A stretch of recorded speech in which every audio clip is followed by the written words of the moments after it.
Welcome to day 3 of IndieMania, the finale. Thank you everyone for tuning in. Happy to see everyone today. Happy Saturday to you. Hope you have some nice weekend plans. And hopefully they involve gaming. And I'm going to go ahead and bring in our guys here in the Discord. Adam, and go ahead and bring in Brandon and Mark. What's up? How's it going, everyone? Pretty good. How's everybody doing? So that's Game Junction joining us as they have for the last 2 live streams. Yeah. Yep. We've done all of IndieMania together. It's been a blast.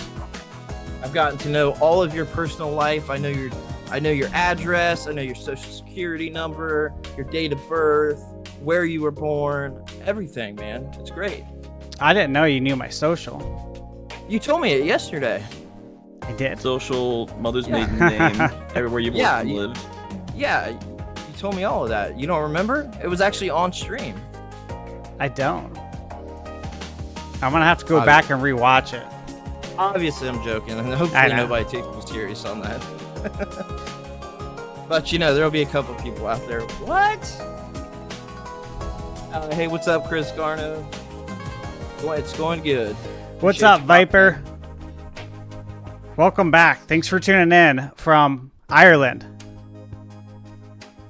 Ireland. Man, I wanted to visit Ireland so bad. I know, same here.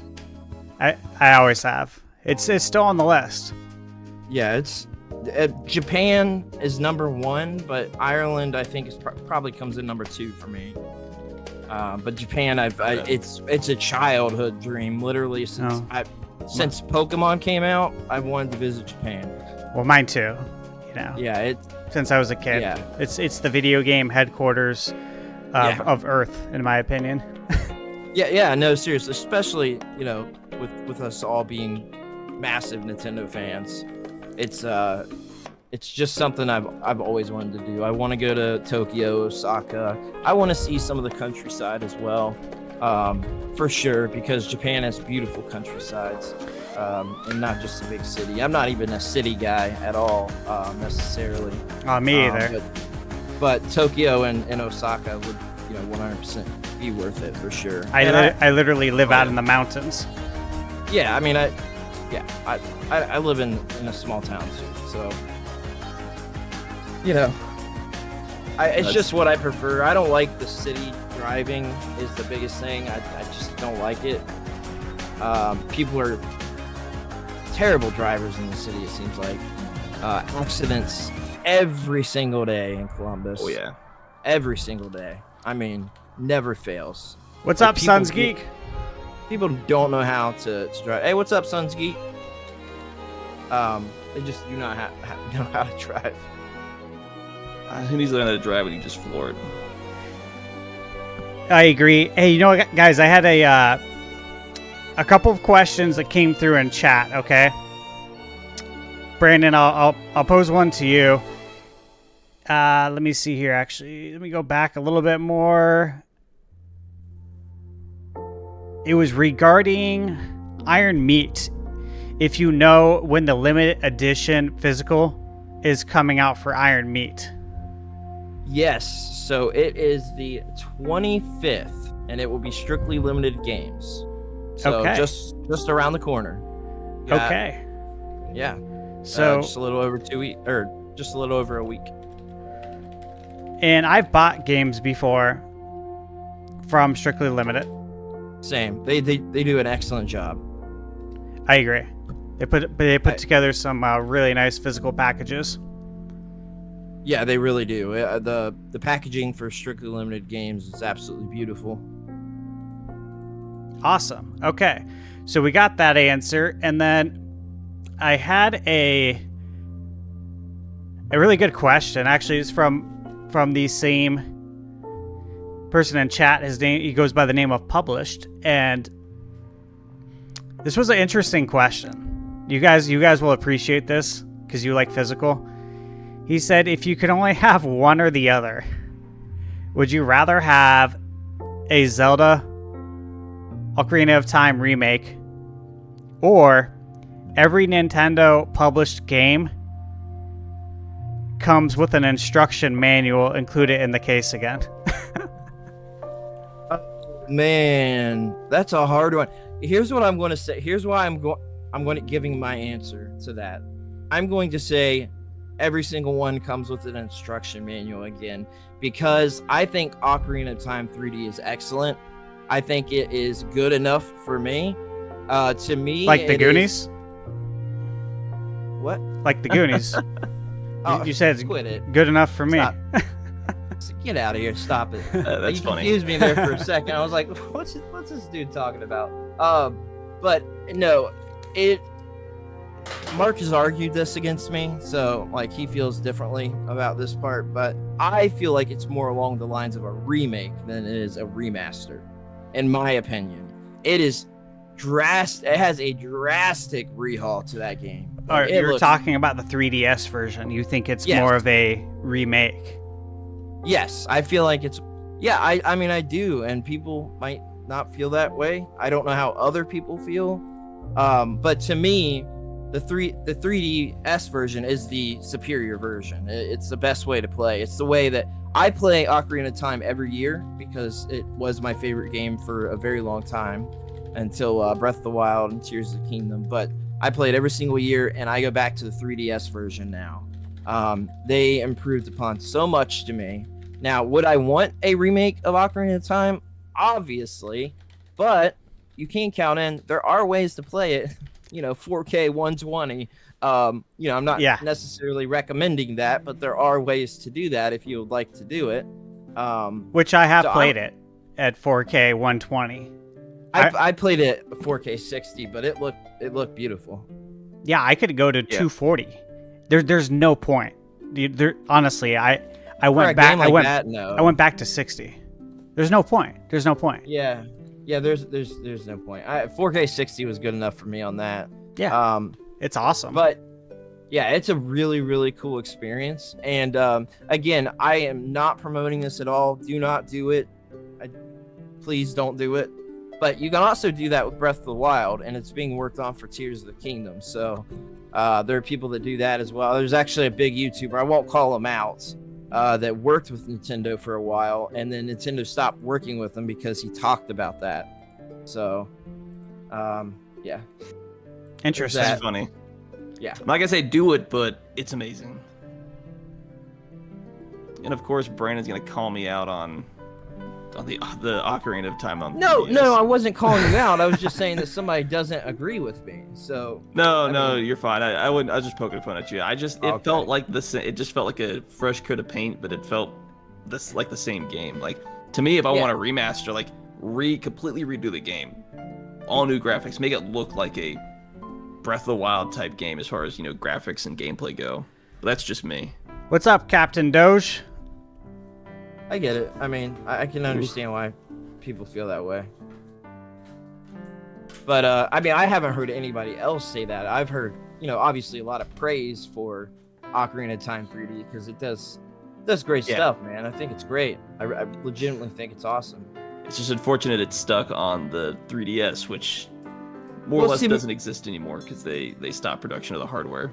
Well, yes, but like for me, it's not a problem because I love the 3DS and have one. But like, if you care enough, there's enough 3DSs out there to be able to find one very easily. My store across the road has like 15 of them in their cabinet, so it's not inaccessible. But yeah, it would be nice to have on modern platforms for sure. But I mean, at the same time, it's like I'm perfectly fine with playing it on the 3DS. But yeah, again, Switch 2, if it got a remake, or even if they brought over the 3DS version and then like remastered that version, because it is like obviously zoomed in, it is a little fuzzy still. It's gonna be pretty fuzzy. And they like remastered the remaster, I would be perfectly fine with that. I mean, whatever way. You know what? Like, just do something with it. Do something, because people are asking for it. And I mean, it feels like they're slowly but surely rolling out some of their older games, at least on the Nintendo Switch Online. But very slowly. yeah, it's like they just don't want to release these games back to us. It's frustrating a little bit. That's sure what it seems like to me. But yeah, it's hopefully more comes of all this stuff. I don't know. But I mean, there isn't much longer for Nintendo Switch Online, at least on the Switch 1. I truly believe they're just bringing Switch Online over to the Switch 2 and they're going to continue. Like, we're going to have the set of games that we've got and then more. Oh, That's yeah. how I feel. So, To me, the 3DS version of Ocarina of Time feels like a remaster, not a remake, like a touch-up. They introduced some quality of life improvements, which was nice. Obviously, the 3D, if you use the 3D, which I did, I thought the 3D was cool, and I still think it's cool today in 2024. But for Ocarina of Time, what I've been saying, I've said this a lot on the Nintendo Byte podcast, but what I want as far as like a remake and scale and everything, I would like the scale of it to be on the same wavelength as Final Fantasy VII Remake. So Gotcha. what they Oh, did yeah. with Final Fantasy VII, the original That's what I want, PS1, too. to the remake, give us something absolutely grand in scale. And the remake trilogy, thus far, the first two, they don't take anything away. They only add to the world, the game, the lore. And to me, it doesn't feel bloated at all. I put over 200 hours into Final Fantasy VII Rebirth earlier this year, and it whizzed by, and it was such a great time. So I think about that. I'm like, man, if we could get that with Zelda, That would be Yeah, it'd be amazing. yes. And why not? It deserves it. Oh, yeah, absolutely. it definitely does. It's for sure. it's still the highest reviewed game of all time. Yeah, I mean, it was my favorite game for many, many years.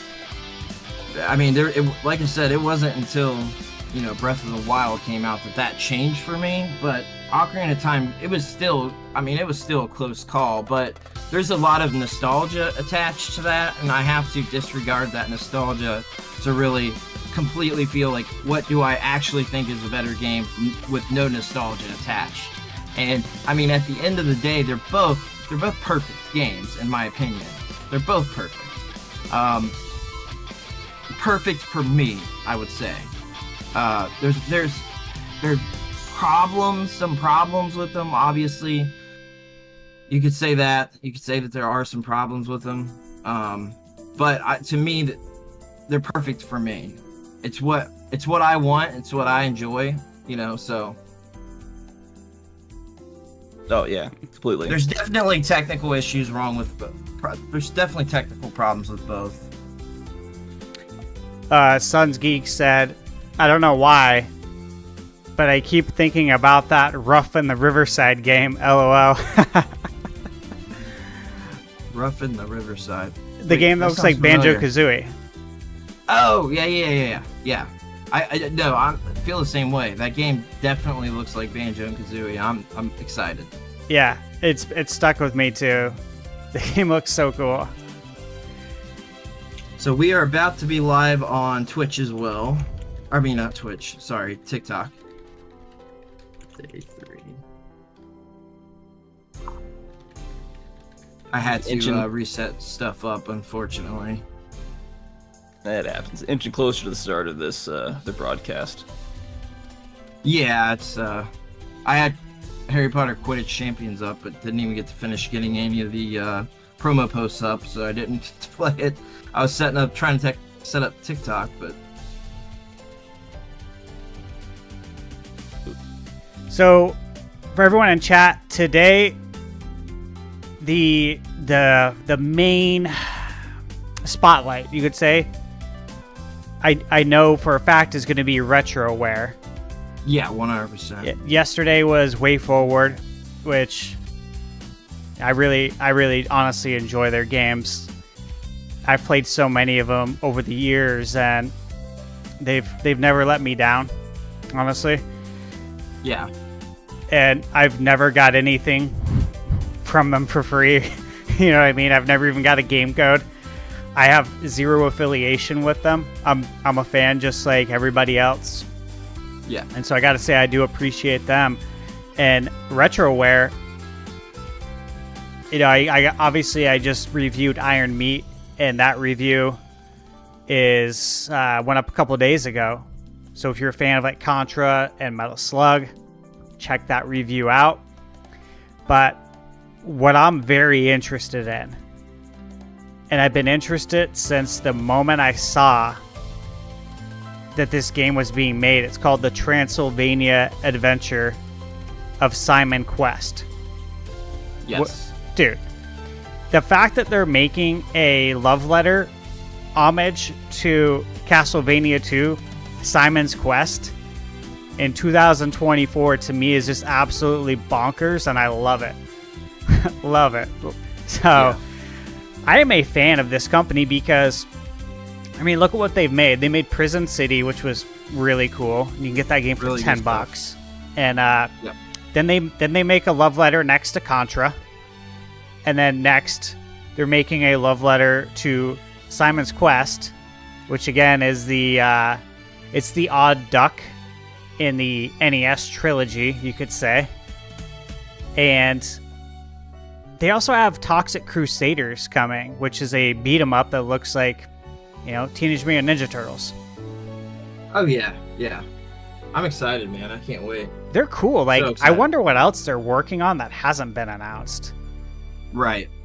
Yeah, I'm wondering too, because they're always doing something, you know. They're always working on something, which is great. And I'm excited to see what that is. Are you expecting to see more of what's coming, or are you expecting some new announcements? From RetroWare? Yeah. I wouldn't be surprised if there's one new announcement because, like, it is the finale, right? They're the finale. And I feel like they were probably positioned that way for a reason. Yeah, that's how I feel. Yeah, because they do have something probably new to show. I mean, my guess is we're going to see Simon's Quest, Transylvania. We're going to see Toxic Crusaders. They got to show Iron Meat because, again, like, it's not out. It's about to come out. It's not out for another 11 days. And I would presume that we get one new title that they're working on. That's my guess. Yeah, then we're getting one new title. I mean, it would make a lot of sense. Oh, Mark, are you live on the Twitch, by the way? Because I'm getting ready to make a X post. Yeah, I am. Okay. All right, so we are. Oh my God, it's making me change it again. I have this TikTok stuff going live on there. It's a pain in the butt because every time I change something, the other stuff changes back to the old thing, and I haven't even got a single post up for us. IndieMania. So it looks like the countdown just came up, but it's the 2-minute countdown. So if it's like yesterday, there's going to be another countdown after this. Yes. So we will go over to IndieMania then. So there's the countdown up there, guys. So we'll make sure that we're live as soon as this hits. Actually, let me give this baby a refresh. There we go. Let me give this baby a refresh. Actually, I'm glad I did. Let me give this baby a spank. Because there was like a 30-second difference there. Yeah, that happened to me the other day for some reason. I'm assuming there's going to be another countdown after this again. Guess you find out. Yeah, Published said, and I agree with him. He said a big reveal is what the IndieMania needs to build hype for next year's show, and I can definitely agree with you on that. I would like to see Mike do his closing for the show. Yeah. And then be like, oh yeah, and we got one more thing. Because, you know, Yeah. who doesn't love that? Yeah, exactly. Oh, there's a 12-minute countdown. See, I'm behind then because I'm just now finishing out the things. I hate that it's behind. All right, so I switched back over to this screen, guys. Just so you know, on my other, I have 3 monitors up. So on my other monitor, I got the countdown clock. So I'll switch over when it's about a minute to go. I'll switch back over to the live screen, but I'll stay in this screen for now, in case any of you guys want to peep my collection in the background. Oh, Hey, why yeah. not? Let me move this Maniac Mansion game. You guys see that right there, right where my finger is? You see what happens is I move my camera a little bit, For some reason, it's not letting me And then- reposition the. we get blinding light that reflects off the plastic there. And I hate doing that to you guys. Oh, you talk about that's great. For some reason, it's not letting me reposition the video. I can't figure out why. I just need it up a little bit. It's down a little too far.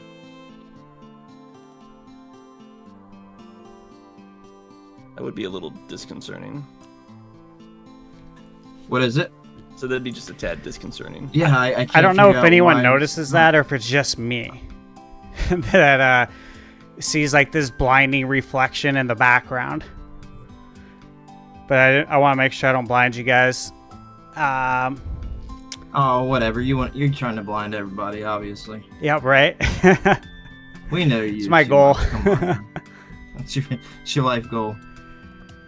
So Michael J asked a question: if anyone has bought fan-made custom manuals from Etsy. Yeah. And Yes, I have. yeah, I started shopping at Etsy like right when it came out. Etsy itself, when everyone's like, "What is Etsy?" Nobody Yeah, knew I what did it too. was, but they had all like so much cool gaming stuff on there, right? Yeah, they sure did. Yeah. They sure did. And obviously, you know, they still do now. They have tons of cool stuff, but Etsy has really grown, and I love to see it. And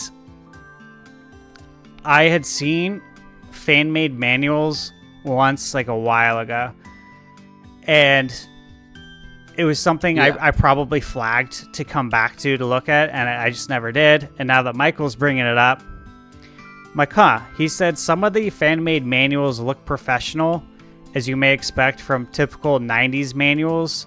He says he hasn't purchased any, as they're unofficial, but really cool for anybody who wants them.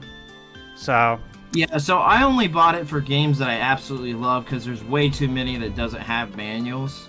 The ones I bought were very high quality. I made sure before I bought them that reviews said these are like real manuals, basically. So I did that for Super Mario Odyssey, Breath of the Wild, Animal Crossing. What else? I know I have like 6 or 7 of them. I can't remember what else I did, but games I absolutely love for the Switch. Oh, Pokemon Sword and Shield. I bought it for both of those. I do want to get the other Pokemon ones though, but I have inserts because I buy the double packs. But they're not like manual inserts. They're like inserts for free 100 I think you get 100 Pokeballs, which is kind of stupid because you don't even use them for long, but You don't really need them. I know. If they did like Great Balls, it would be better, or Ultra Balls, but Or 100 Master Balls. oh yeah, right. you know, I posed a question, and I'll pose this to you guys too, in case you know. Rate instead of resolution. But I asked if anyone has any tips for me on getting some cool lighting for my background. Like, So for the background. yeah, what's it called? Sun Nation or Sunbro on YouTube. Yeah, so He's got great lighting. Like, I love his lighting, but like, I would like to do something like that for my background, because I feel like the lighting in my videos is not aesthetically pleasing. yeah, mine isn't either, but I have a reason why that I don't have it aesthetically pleasing at the moment. So for the background, if you want good background lighting, I'll pull it up so I can recommend the actual brand. Hold on.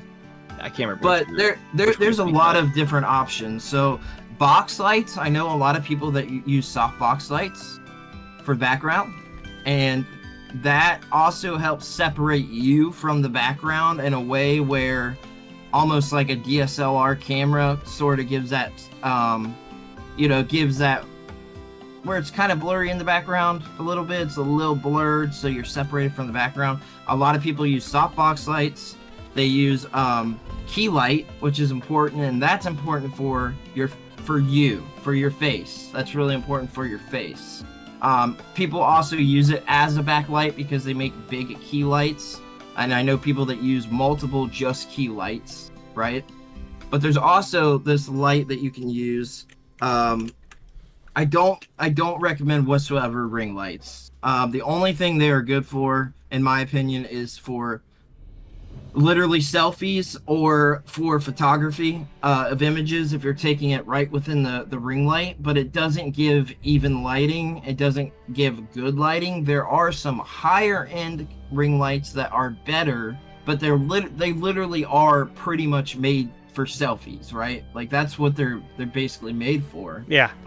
They're good for a vlog video that you're not moving at all and it's right on your face. If it's a video where you show like just your shoulders and up, it's good. You can use that, right? And then you can use like a softbox light on the side to sort of give like a little separation, or you can use it, turn it and use it for your background. But softbox lights are underrated, and for any professional YouTuber, they all use them. I don't know anybody that does not use softbox lights that's doing it professionally.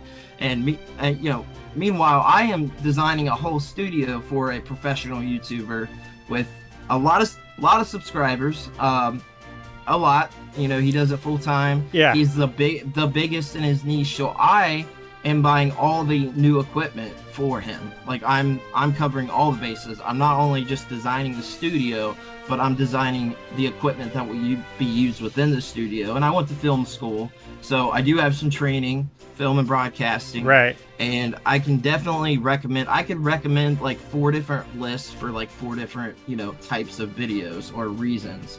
But seriously, I think I recommend using like a good large size key light would be good for the background, but soft box lights I feel like are underrated, and you can use them for the background, especially if you are like midsection and up in your video or something like that. It's a non-standing video. If you're doing like a sitting, like a I don't know, like an RGT style video where he's sitting at the desk. I don't do any standing videos. I'm too tall.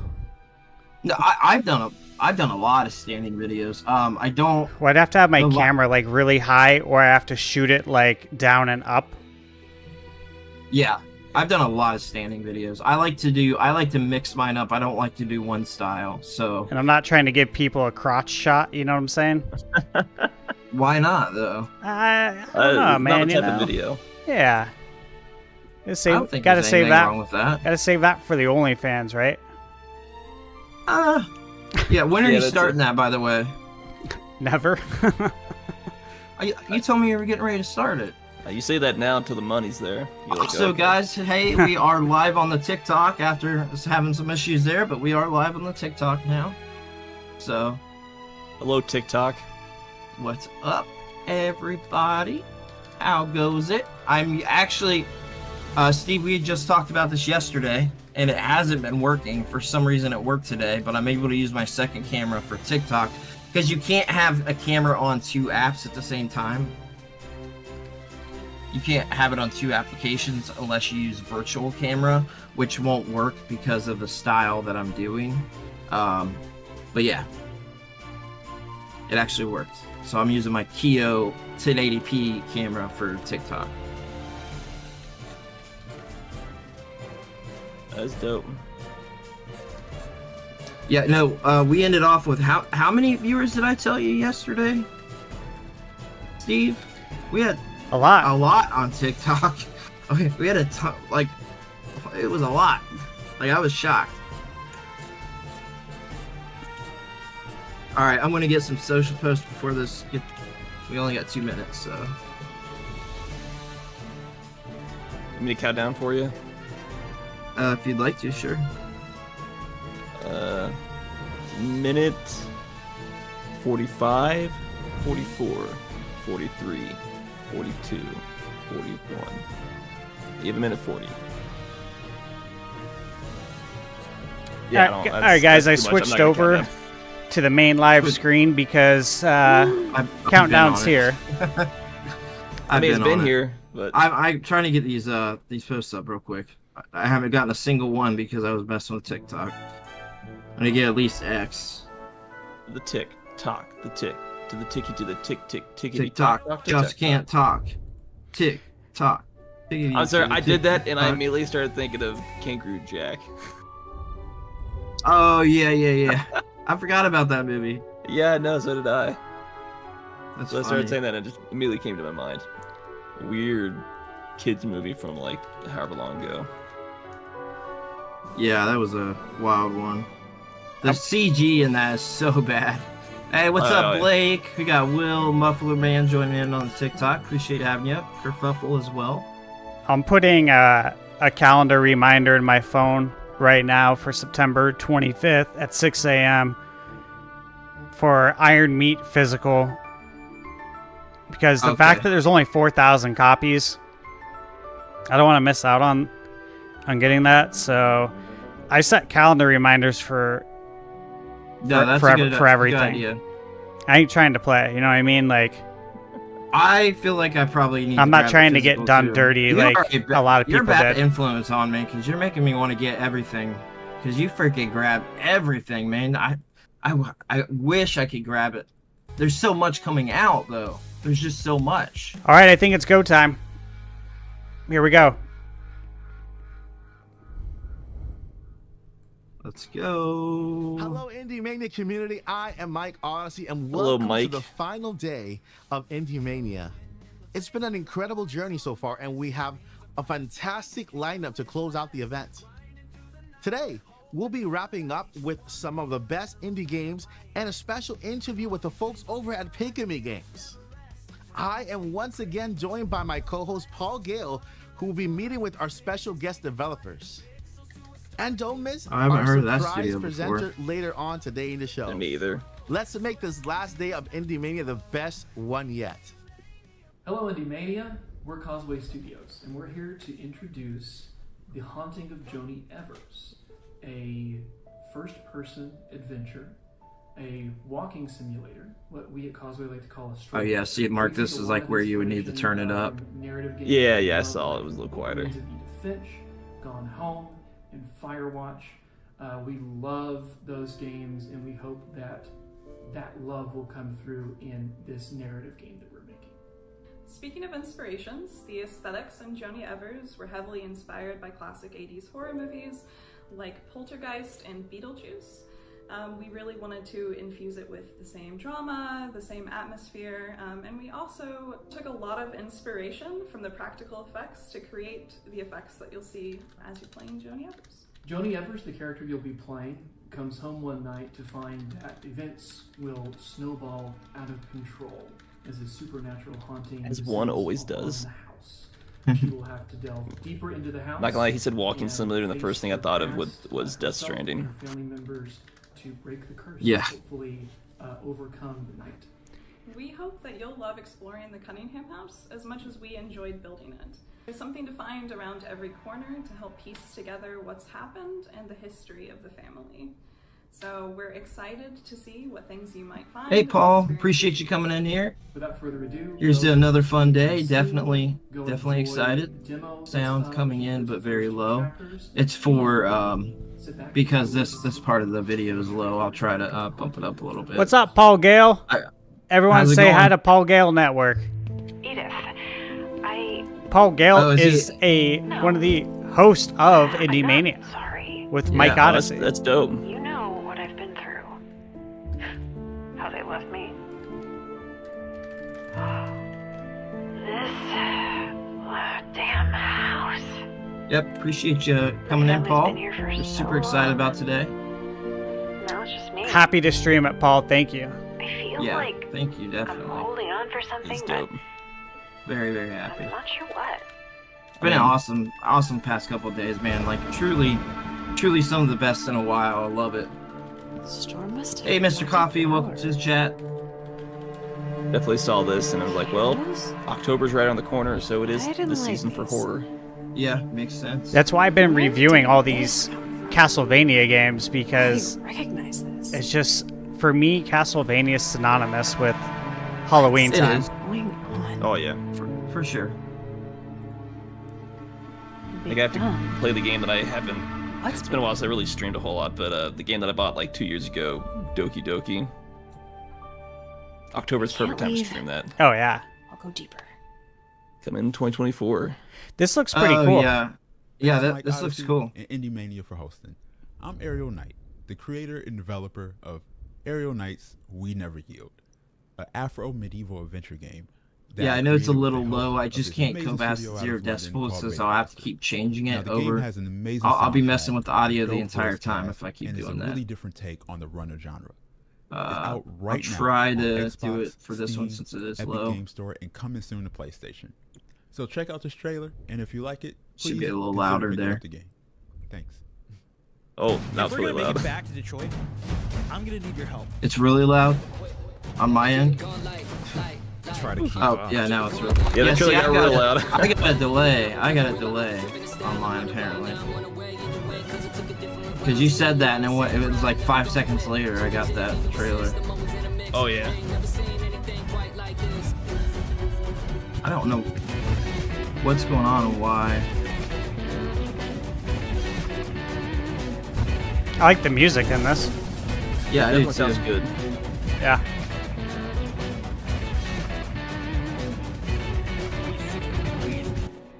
I will only ask once, boys. Give me the crown.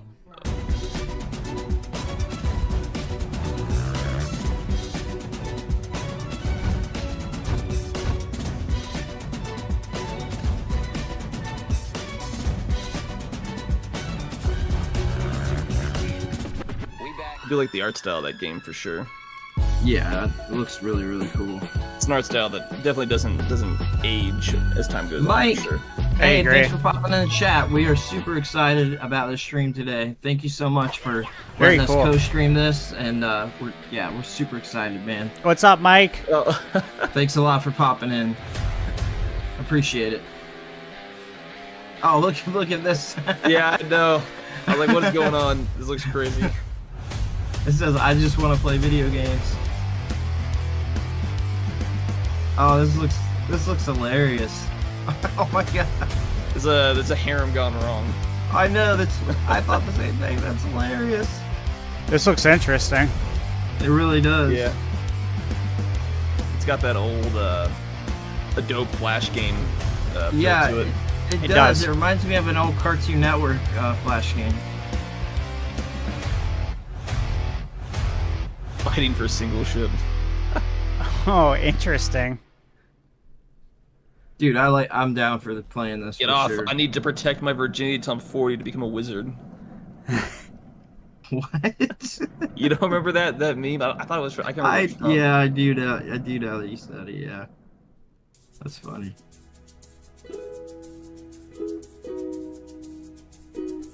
Oh my gosh. I was gonna Cozy say game. this looks like a cozy game. That's the first thing that Just straight pops up. said it. It does look like Cozy World. See, I'm delayed for some reason. I need to. Oh, all right. I got it now. I don't think I'll play it anymore. Definitely tell it took inspiration from Animal Crossing. Yeah, for sure. Which isn't necessarily a bad thing. No, I love it. I don't play cozy games, but it's not because I don't like them. It's just because I haven't played any, and there's so many other games to play. Yeah. But I respect the genre because it's bringing more people into gaming. Yeah, it wasn't even a genre until the past I think probably COVID, right? I think the Switch helped usher it in with the portability factor. Animal Crossing, I think, is the first one that started that cozy genre, technically, right? It's not really a genre, but it's like a fan genre, if you will. Yeah. Now, is this a shoot 'em up? Oh, dude, I mean, it's got to be with that aspect. It's a shoot 'em up. It's a shoot 'em up. I was thinking the same thing. I actually like shoot 'em ups. I like the weird shoot 'em ups that are just bonkers and weird. So there's so much going on screen, you can't tell what's going on. Looks like a mobile game. This. I like this a lot. Yeah. No, I don't think anything's mobile, but it would make sense. It is in portrait. You're right. Yeah, and the way it's formatted, it looks like a mobile game. It looks interesting for sure. Yeah, this is an interesting mashup of genres here, right? Because it feels like you said, it's a shoot 'em up. It looks cozy. It looks like it might have some RPG elements. Starlaxy cats. Yeah. Oh, gotta turn it up. It's time for one of the most anticipated parts of our showcase, our IndieMania giveaway, guys. We got some I love amazing gambling. prizes lined up. Okay, everybody, make sure you check the description box. Yes. In my YouTube video, there is a link. All you have to do is fill it out, and you could win any of these prizes. Yep, same for you guys over here. We got in the description on Game Junction as well. What else do we have here? And those statues are cool. Next up, we have an awesome they put out some of the best statues, period. I do have one of those statues. It's it's the Urbosa from Breath of the Wild. Get ready to dive fantastic art and amazing stories that celebrate the best of gaming. They're definitely nice. Outside of the weird style battery that they have at the bottom. Our amazing partners here on the showcase have provided us with tons of digital codes, so you'll have. Hey, Moomug, Keonu, Swazuki, Anthony, Dante, all joined in on TikTok. Appreciate you hanging out. A GT Player Ace Series Ace Pro gaming chair. I keep saying it over and over, man. I wish I could win one of these gaming chairs. I need one so bad. Design, perfect for long gaming sessions. I know at times I think a regular office chair is far more comfortable. I have a bad back, obviously sciatica, so I would be fine with whatever. It doesn't have to be particularly a gaming chair, but there are some of these with the built-in cushion and stuff like that, because mine has one now, but it's worn down. That do help some. Sleep overnight and I don't know. And a built-in Bluetooth. It's really hard to tell. I can't spend $1,000 buying 3 different chairs to see what works. And I have this chair right now. I can tell you right now I have to get up every hour because I'm in so much pain. GT Players, the top of the line gaming chair. Wait, there's more? Now for the grand prize. Drum roll, please. Swipe. One lucky winner will receive a state-of-the-art Vol. That's so cool, man. I don't even have a Steam Deck. Yeah, that's really cool. I don't have a Steam Deck. A brand new Steam Deck along with 10 fantastic games to play on it. To enter the giveaway is super easy. All you have to I would love to see somebody win the Steam Deck. To our brand new for sure. IndieMania YouTube channel and follow us on X. And don't forget to give our so be sure to check the YouTube description. You can and then we'll have it in TikTok and all that stuff. In the description. TikTok and Twitch as well, so make sure you check those descriptions. On our social media and our sponsors, we will contact them. Failure to do so may result in us choosing another winner, so make sure that you are subscribed to our social media channels. Good luck to everyone, and thank you for being a part of our first IndieMania. Now back to the show. All right, back to it. This game is a real charmer. Fall in love with its enchanting characters and immersive world. I don't know those games. Oh, it's going to be a cozy game. Coffee Talk is a cozy game. This is another Coffee Talk? I thought we got the Tokyo one. Well, coming it says out it's from the already. creator of Coffee Talk or something. Okay, I missed that. Sorry. Come on, Nama, get up. Mr. Coffee said I was setting money aside for a PS5, but I might just get a Steam Deck instead. Yeah, I mean, if you like portable handhelds, You can dock the Steam Deck too, though. yeah, you can dock Yeah. it as well. I feel like I saw someone post a video not too long ago about the Steam Deck and like docking it, right? And it was a video of them playing the Steam Deck on a TV, and everyone in the comments was like, "Oh my god, how did you do that?" You know what I mean? They're like, "It's the dock for the Steam Deck. Like this is something Right. you can buy." And nobody knew. They probably don't advertise it that well. Oh, I've seen the advertisement for this game, and I've Yeah, been I have interested too. in seeing what this is. Yeah, same. I'm hoping my game will bring something unique to IndieMania. It's a combo of the classic card game bullshit with the wilds of Uno. The goal is to get rid of all your cards, and like Uno, you can use wilds to sabotage your friends. If you call someone out on their lies, Lucky the Bull will poo on them, and you'll get rewarded with a wild card. Wild cards are awesome. For example, you can use a gift card to give up to 3 of your cards to another player. That slows them down and makes it easier for you to reach your goal. As a multiplayer game, it's been so fun to playtest with mates. As a single player game, it's been a huge It is nice when they take card games and make them digital. Yeah, it is pretty cool. Well, I mean, yeah, look at Balatro. Oh, it's huge. I mean, yeah, that's one I still need to get into too. All sorts of complications at me. I haven't played it yet, guys.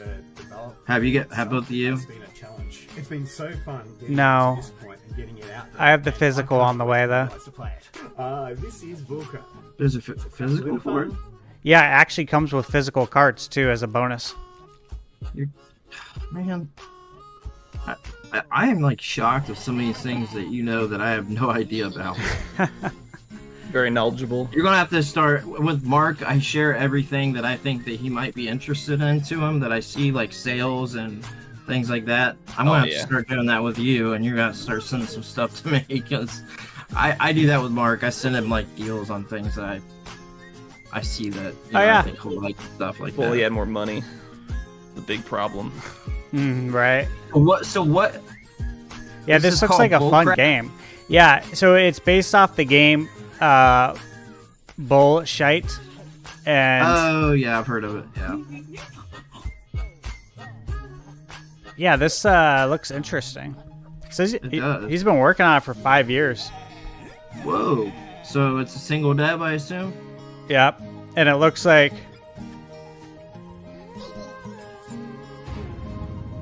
that's really, really awesome.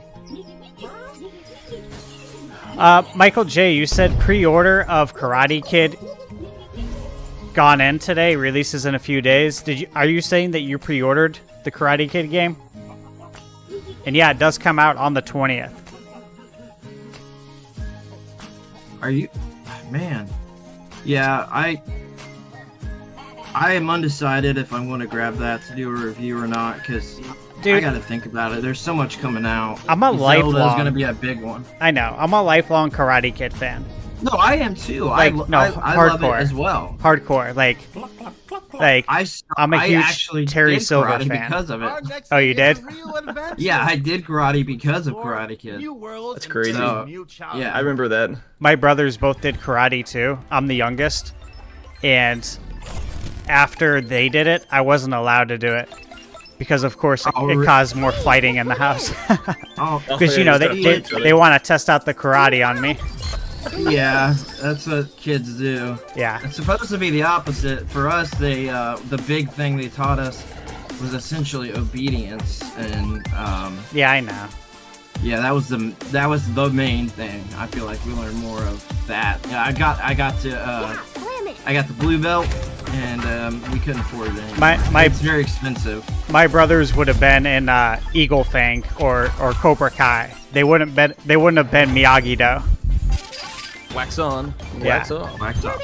Yeah, they're more about the offense. Yeah. Hey, nice to see a platformer. I know. I'm super happy about that. This looks really cool. No, it really does. We just got Astrobot too, and because it's a robot. This looks cool. It looks really cool. Yeah, any 3D platformer, man, I'm excited. I like the colors. Very colorful. Oh, it's co-op. The environments look varied. Yeah, that's nice to see. It's not often you see a co-op like this. Crazy. Yeah, the type of games you don't get from AAA studios. What's up, Mike Odyssey? Thanks for stopping by. That's the great thing about, stuff like this. This other trailer. Oh, yeah. Coming your way. It's going to be amazing. Yeah. Oh, I like the art style already. It reminds me of classic, like the Gen 1 Japanese anime. Like, I'm talking things like Astro Boy, stuff like that. Oh, yeah. That's what it reminds me of. That old school animation. It definitely tell this game took inspiration from Cuphead with that kind of art style. We've seen a handful of games, actually, probably like 3 or 4 maybe, that gave some like Cuphead art style vibes. Yeah, it works. Which is cool, yeah, because, like, it's a very cool art style. It is a real thriller. Brace yourself. Yeah, I agree that it has a good vibe, Paul. Definitely. Now, this looks interesting. Defend. Turn this one up a tad. Yeah, I gotta turn it up too. Loads of traps. Lots of levels. I know this is not the same, but it's like the opposite side of your defending Mother Brain. Oh. Brain Defender. Brain's Defender. That was truly captivating. Now, let's move on to our next exciting game. A haven for humans and monsters.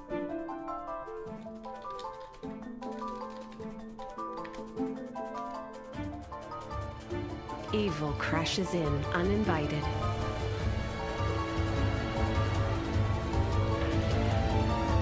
Chaos and fear spread. Heroes rise, standing alongside the monsters.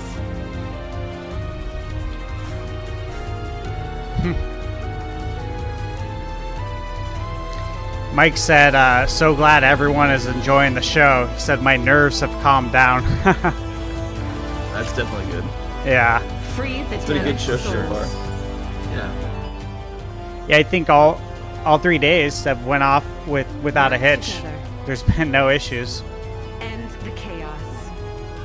Yeah, job well done. Mike, you and Paul have done absolutely awesome. Truly love this. Just this whole thing has been so good. Very professional too. Oh yeah. Oh, what is this? I like the music.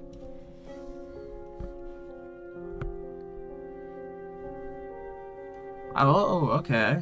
This looks interesting. It's a detective story. It reminds me of... It has that Resident Evil cutscene type deal for, like, what games had that? Let me think. Which Resident Evil had that? I know Zero had those little... It would be like the loading screens. But, like, Resident Evil Gaiden has it. Oh, yeah, the loading screens, like when you open a door. Yeah.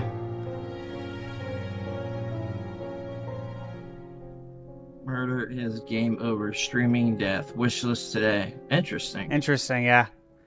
Definitely. You know why the Scarecrow won an award? I don't know, Paul. Why did the Scarecrow win an award? Because he was outstanding in his field. Just like our next game, which stands out in the world of indie games. Like a classic dad joke right there. I know. Love it.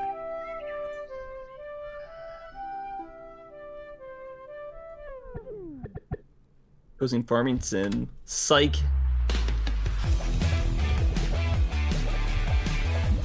Oh. Yeah, this is not a cozy game. I know these types of games. I can't remember what they're called though. It's like Vampire Survivors. Let me ask it. So I downloaded the trial for Vampire Survivors, but I haven't started it yet. There's like a two-hour trial with PlayStation Premium, and I've got it on Game Pass. It's on Game Pass. So, Have you guys played it? Has anyone in chat played Vampire Survivors? And if so, should I play it? I haven't yet, but I've heard nothing but positive things. Well, I saw they have a Castlevania and a Contra DLC. Yep, they have some really cool DLC. I'm going to play it 100%. Noxious Weeds. Yeah, I think the closest game that I played like that is a game called Hollow Cure Save the Fans. It's the exact same style of game. They're definitely fun. Yeah, they are very fun. I played a lot of games like that. I heard it's very addicting. Yeah, that's what I've heard too.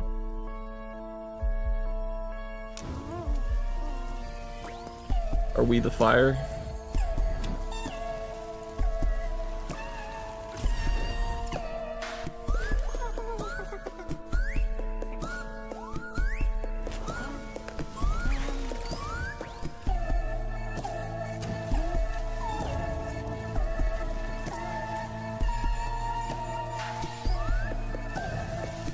A lot of nice art styles on display. Art and animation throughout this whole IndieMania. Yeah, it's just been a lot of unique looking stuff. Not like the same standard stuff you get out of, you know, bigger studios. Exactly. That's what's been so great about this event. Like, they have showcased. Yes, there's been several that I'm not interested in because I don't like the genre, but I have been interested in more games than I've not been interested in the showcase as a whole, like legitimately. Like I told you I was writing down a list. I didn't bring my notepad over here to do it today, but there is a lot of games that I'm interested in. Oh, that visual was a treat. Up next, we have another game that will blow your mind. Oh, there we go. Iron Meat. Oh yeah, so can't recommend this enough. I streamed this on Twitch and it's still on there, the VOD, so definitely check that out. So guys, this is the game that I posted the review for on Wednesday. So check out my channel. I got my review up. I had a blast playing it. I play a lot of Contra and Metal Slug. I reviewed a lot of Contra games. So I'm super familiar, you could say. I'm more than familiar. Honestly, not trying to sound modest or be modest, but I'm like an expert, I would say, in this genre. And I know it very well. This game, you got to check out the review. Basically, you're saying disregard checking out the Twitch, and I suck because I haven't beat the game. No, if you want to see live gameplay, go check out your Twitch. I'm not good at it. I love it though. And we hope that you'll love playing them just as much as we love making them. I'm so Dogwood excited to share this Gaming. project with you, as it is a passion project for all of us here. When I first started making video games, I met an older artist named John Rayford. John did 3D modeling in his free time and focused entirely on vintage race cars. I grew up with my dad taking me to car shows, and I fell in love with them all. It's what got me into period movies and period games, and I always wanted to be able to make one. As John and I became friends, he one day gifted me all of his models to use as a base for what is now Royal Montgomery Raceways. You'll be able to create your own driver who will race alongside I might have racing to greats on put gain up racetracks even that have more on existed this. for over 100 years. We've done intensive research and partnered with incredible historical societies and museums, such as the Nethercutt Collection and the Audrain, to ensure an accurate and exciting experience. Your story will take you from the days of board track racing in the United States to the prestigious Grand Prix of Europe across the 1920s and 30s. You'll encounter cars that have left their marks on history, as well as provide you the opportunity to... This sounds interesting. In the Yeah, it does. world, there is a fear that people aren't going to care about these cars once their current owners have passed away. Our goal is to share that love for vintage cars and help build that bridge for the next generation. Yeah, it definitely sounds cool. We're so excited For sure. to share more of Royal Montgomery Raceways very soon. And for those of you that live in New England, we will be releasing a demo that will allow you to race on Quidneck Park, a racetrack from 1901 that the Vanderbilts raced on in Middletown, Rhode Island. You'll be able to race it in the racing simulators at the Audrain Museum in Newport, Rhode Island, later in September. Wow. I cannot wait for you to join us and race through history yourself. Very cool. That is an interesting collaboration. Racing It really to is. collab with a Tucked away in museum. That's The cool. ultimate racing experience isn't a footnote in history anymore. The origins of racing tell tales lost to time. Legends that created. That's really cool, man. It absolutely is. Even the best drivers knew they. I am very much interested in this game. A new take on racing games. Yeah, for answered by all pioneers and for it. dreamers, but also by fascist forces looking to dominate the sport. The founders of the automotive world didn't just build them; they raced them themselves. Legends of the golden age of racing are littered with the names that built the industry giants we have today. Chaos and uncertainty punctuated by exhilaration and wonder. I like the music. Safety and regulation Yeah, very rarely good lead stuff. to innovation. Sometimes, in order to win, precautions must be thrown aside. Safety, we don't need it. Get that out of here. Yeah, get that. What we don't want all that. The early days of racing were mastered on tracks of dirt and wood. I haven't worn a seatbelt in 10 Sport years. fraught with danger, where boldness was rewarded with victory, and a single mistake could I was cost them their joking, life. by the way. Report you to the police. I think Steve's Every over car there has its angry own at me. story, and every driver. No. Every engine change, every brake swap, each car a unique creation. Legends lost to history are now yours to create your own legacy. Don't let your greatness be just a moment in history. Royal Montgomery Raceways. Interesting. Hi, Mike, and everybody. completely. At IndieMania. Hey, Steph. look who it is. Here, and we are Yeah. so excited to introduce the next game because we love playing multiplayer games. That's right. We are so excited to introduce Bandit Trap, a new game where you defend Sounds your home interesting. from a team of bandits, or even What's up, Magic? TRDC joining there on the TikTok. Appreciate it. in the house with as much loot as you can get. And this fresh 3-on-1 multiplayer online physics-driven game is so much fun for everyone. So check it out.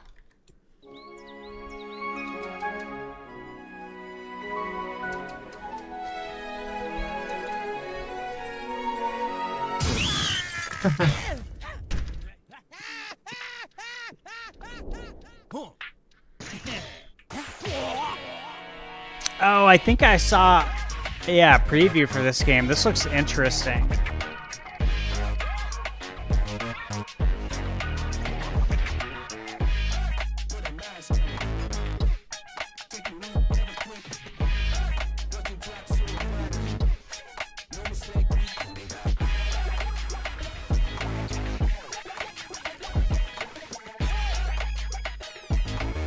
Hey, this looks really different.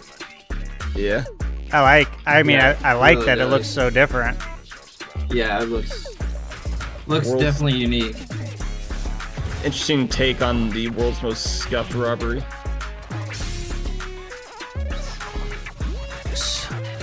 I'm trying to figure out, like, what... So is the point to, like... Somebody in to chat. trap them? Somebody in chat said, what is this? It leaves me kind of curious a little bit more. That looked absolutely ridiculous in the best way possible. We cannot wait to play Bandit Trap. And coming up are the developers from Bandit Trap to tell you more about this game.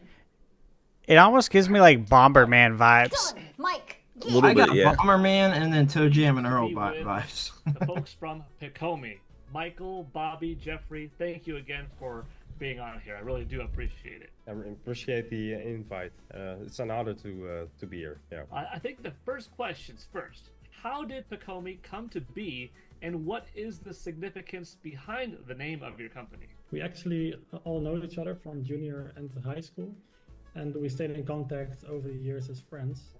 Most of us got jobs in Dutch games studios, and one day we decided to create a game ourselves with the four of us. And the goal was to create a small game, because it was around the time of the iPhone 3G and the App Store, which practically eliminated the need for a publisher. But that game eventually turned out to be a 5-year-long project called Hiroki, which we developed and finished in our spare time, next to our daily jobs. And that's basically the start of the company Picomi. Yeah, and which That's cool. Actually might be interesting. Yeah, that to is. add It really that we is. also developed our own game engine for that game, because like Bobby mentioned. Mark, did you at get the to share start, out we the thought Twitch it at all was, by wasn't chance? gonna be a huge game. So we thought, I believe so, but I can do let's, it again. create our own game engine. And there was This also looks- at a time this where looks very Unreal and interesting. Unity weren't that. It were gives still me like expensive, but, yeah, really feasible for us. Oh, what's that So, game I'm yeah, thinking we of? also created our own game engine. I like it. It looks cool. Yeah, and it was quite a beefy engine as well with a full-blown editor.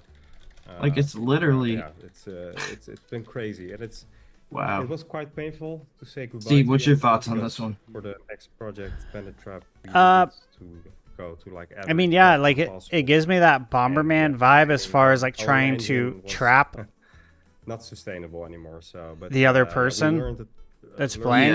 it, and, But obviously it was, expanded it was upon quite, greatly in the fact quite that a ride. Probably the most you know, you're interesting trying question to now, maybe for the audience is like how did you literally come up with Bandit Trap. Yeah, that's a trap great, them. question. I mean, it's Yeah, in the we title, tried, Bandit in, Trap. 2030, at the Right. end of it, we did a lot of You guys remember the Spy vs Spy game? This Yes. is, Yeah. part Yeah. of our creative process, and just to select which of the best pitches And then win. part of it reminds me of And Luigi's amongst Mansion. those pitches, that was Oh, Bandit yeah, I Trap. can sort of see that. And Bandit Like Trap I saw really one of stood them out have like because a it was vacuum very, cleaner. Inspired by the Right there, yeah. famous, known Christmas But it movie looks like you got all sorts of different we were checking items you can equip. and we actually You got found like the that plunger in the current from the market, reminds me of that game was it Quackshot rendition on Sega? of Home Alone. Oh, yeah. family Yeah, friendly yeah. Jacket. So we thought like, and family friendly games are our specialties. I mean our previous two titles were quite family friendly as well. Very interesting, that's and then for we sure. saw like, okay, this market is quite overtaken by asymmetrical horror games. Dead by Daylight, really popular and really cool game. But we thought like, what if we can build a family-friendly version of that in the. I need to Home Alone stream the family game. So that's what we I'd set out stream to it. do, and yeah, it's Confirmed. I think has been the right decision. Look at that because, Samus statue back there. all That of is our so previous rad. knowledge of our previous games Wind Waker is too. really come to the Yeah, that ultimate Wind test Waker of one's building cool this too, game. but that Our Samus ultimate is quest for big this and game looks is to really, make really the cool. best possible Mark, rendition you don't of have that, do you? No, I concept don't. of a really proper. You're not a Home true Alone type of Metroid game. fan, then. Asymmetrical Oh games yeah, are of course. Really, That's what we're deciding this off of. multiplayer in itself is quite If you don't challenging, own let that, alone you're not a asymmetrical Metroid I have a multiplayer. $200 statue, so you're not a real fan. Gain the knowledge and the So it looks like you're I'm going sure it's through the more than game that. and like trying to destroy How long stuff has the in the development rooms cycle to been for find the four of like you to create Bandit Trap? coins Yeah, and so gems we're and currently 3.5 possibly years in power-ups, development, and the release right? date is planned for That's kind of what I'm getting out of this. 2025. I'm hoping Yeah, for multiple platforms. I'm still Yeah, don't quite most understand, but I'm definitely. trying to It figure feels it like out. it's kind of like a competition to see who can like get the most out of it, out of the house. Oh, Paul said that he the first damage system of the Bandit interviewed Trap platform, Pacomi and saw Bandit because, Trap yeah, that in makes every August match, 2023, and that because it's been awesome seeing the game matches evolve are into what it actually the is same, here. because every time So he said they're Yeah, a very Paul- hard-working and good team. or the walls are broken in such a Yeah, way he where just said the it's water awesome seeing floods the game in such a evolve way, into in what such it a way, is so, here. yeah, I'm glad the it's, chat is liking it, Yeah. hardworking, and good it's team. a lot Yeah, of thanks, variety, Paul. every match. Yeah, Well, looks thank you really three cool. That's for the awesome. interview. I had a great And time. Paul, I'm I very wish you the jealous of your best Samus figure. Success in the following several months of development.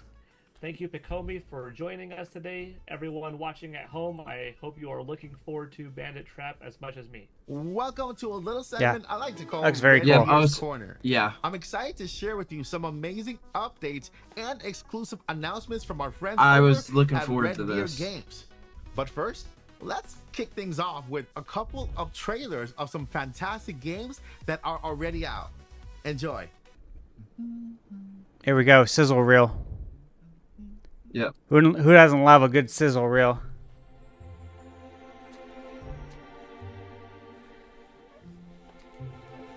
Hey, they're essential, man. I know. These days. I enjoy them.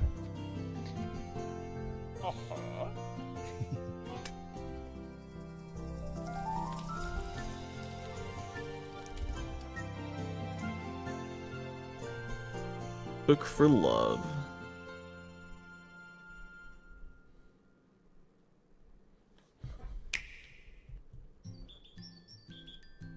Let's go. This is Mark. This looks like your type of game. Totally. You know me, world's biggest cat person. Well, that's what I thought. Yeah, you're really into cats, so. I think Mark has like 12 cats. They're just hidden and you don't ever see them. Oh. Well, I thought you did for real. Hashtag protect the cats. Yeah. I mean, you know, that is what I do for a living. For one of my many jobs. Oh, the vacuum cleaner. That's pretty funny. This freaks him out. Oh, that is hilarious. I asked the chat who's planning on playing the Plucky Squire on the 17th. Yeah, what'd they say? Anthony said he's definitely going to be playing it. I know I'm going to be playing it. That's a game I've been looking forward to for a while. Yeah, me too. And it's free. We talked about it. I think I want to review it. Yeah, it's free on PlayStation Plus. Ancient evil stirs once more. Oh, okay. This looks like it's up my alley. Last descendants of crypt stalkers. Old This retro looks style like game. yeah, man. I played this. It's on Switch. Well, she's the Wait. expert. It's already out. Crypt Stalker. Oh, I got a code for that. It's I'm an really idiot. cool. That's why it looked familiar. It's okay. It's like I think I bought it for $2. Nice. Possibly 99 cents. Yeah, did I tell you? Which is silly because it's very good. Yeah, it looks cool. It has Contra-esque Castlevania aesthetic to it. More of the Castlevania Simon's Quest, but I hope you've enjoyed. Oh, yeah. just that aesthetic. Now let's dive into some special updates and announcements. First up, we have Let's go. Sprout Valley.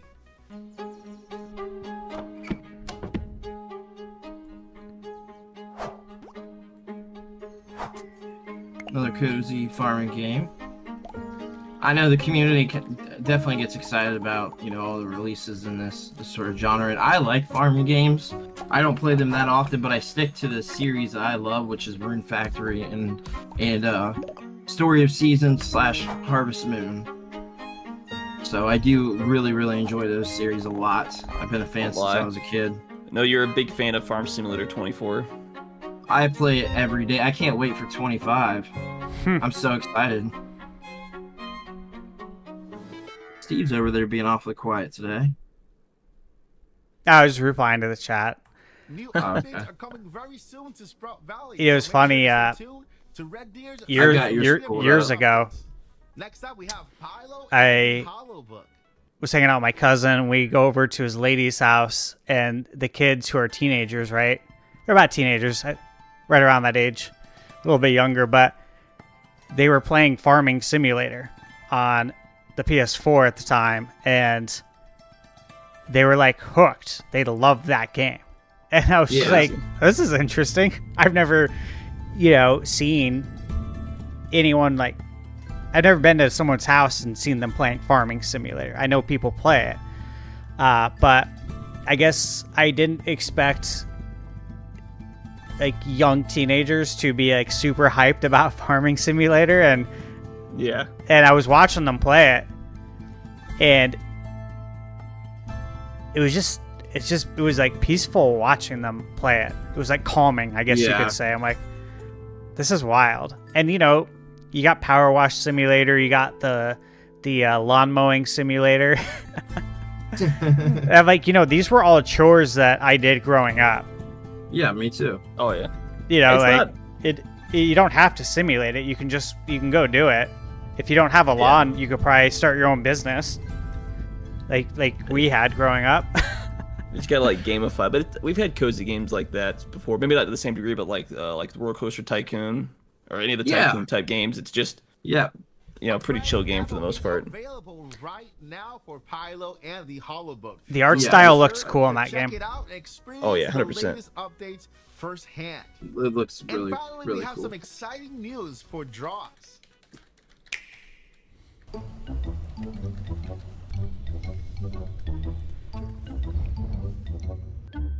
Lucky. That.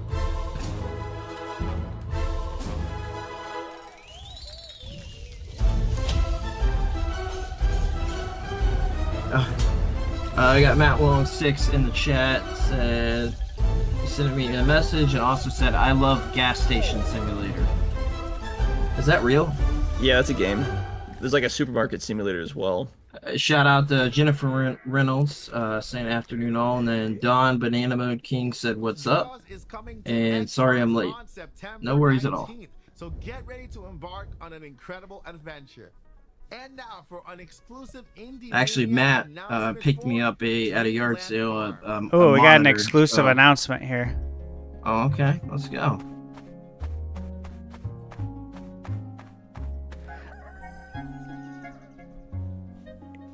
You know, I would love to see a video game based on the TV show Supermarket Sweep.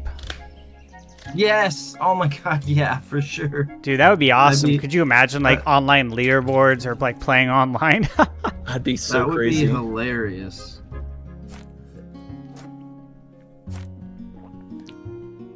There's, like, so many IP I've thought about. I was talking to one of my friends, Mark Pickering. I've known him since first grade. And it's like, you know, it's crazy that we never got like a short circuit video game on Nintendo. Isn't that weird? Yeah, like, I love that 1 and 2 movie. Right? Like Johnny 5 would be the perfect character to control. I'm Alice Wood, and I play Alex. The unlikely hero. Matt said he just pre-ordered Mario Party Jamboree. Yeah, I will be getting that day one, and of course, I am going to stream that with the community. So, if anyone wants to join in on that, I'm planning a community stream for Jamboree for sure. I'm super pumped for that game. It looks like a return to form for Mario Party for me. The last one was good too. This one just looks better. Yeah. Fortunately, the island is home to a dysfunctional family of oddballs. The long-lost Greek gods. The plot thickens. They have no recollection of who they are, and they each shut themselves away in a different part of the island.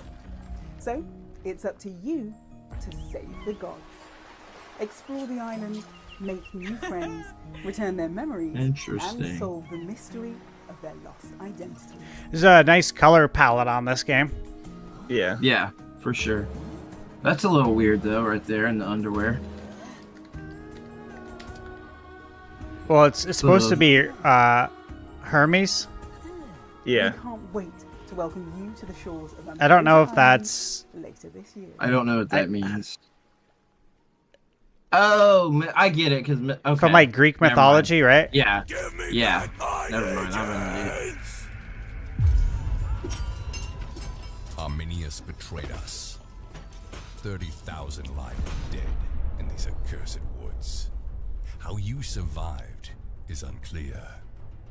Stuck behind enemy lines, your first priority should be. This looks interesting. It does look very interesting. Craft. As a true Roman, you can adapt to any environment. Yeah, this looks like something I would play. And venture out. There is much to explore in this strange Yeah, land. same.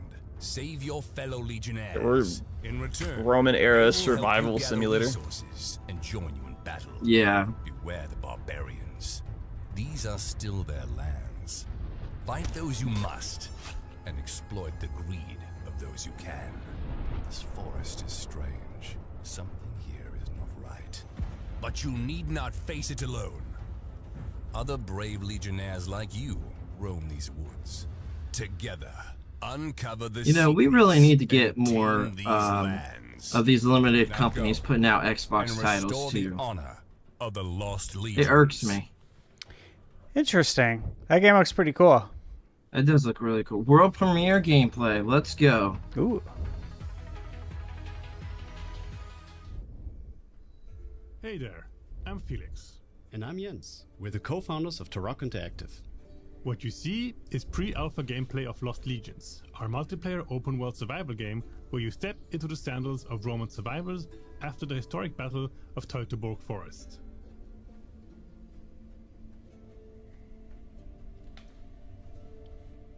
You start with nothing, but thanks to your legionary training, you gather resources, hunt, craft gear, and build bases.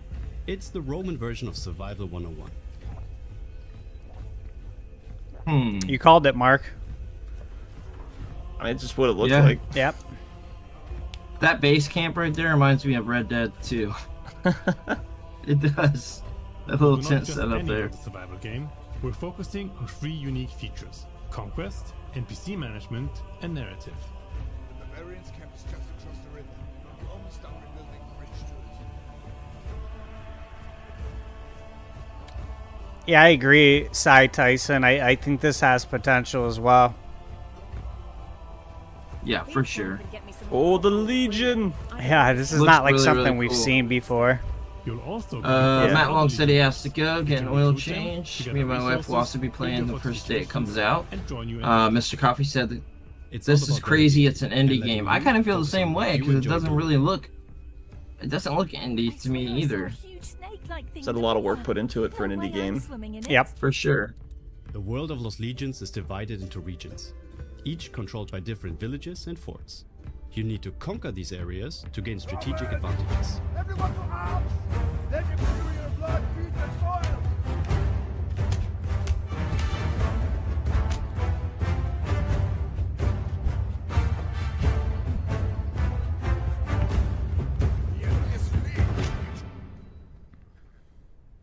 We also have a strong narrative, with voice dialogues and interesting characters. Optio, 2 of my watchmen, Darius and Fabius, are missing Hmm. since last night. So, what's your guys' thoughts on this? Is it? Do you think it's something you guys would play? If that's more your style. High likelihood for me. It's a game that I'm interested in. It's a game that I think if I play, I might play Put it a lot of time into it? Yeah, I might play it a Yeah. lot.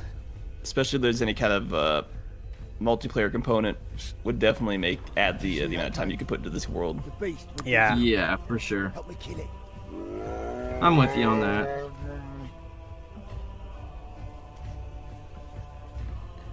I do like survival games, but it's kind of hit or miss whether I actually really get into it or I just drop it immediately. Yes, I'm the same way. Like me and Mark, we talked about that. What is that medieval game that's so realistic that it basically kind of makes it boring with the sword fighting? Counterattacks are a constant threat. I'm not sure. You need to build up defenses. Do you remember what I'm talking about, though? A little bit. It's like so realistic instead of like a Skyrim-esque game. Where I know exactly what you're talking about. Like now. the sword fighting is so realistic that it makes it super boring and like cumbersome and annoying. And that was my problem with the game. But it looks. I'm not saying it is that game, but it looks like that game, like visually. Which it looked good. That game looked good. I just can't remember what it's called. I said to chat, I think this is the kind of game that I'd like to watch people live stream while I'm working.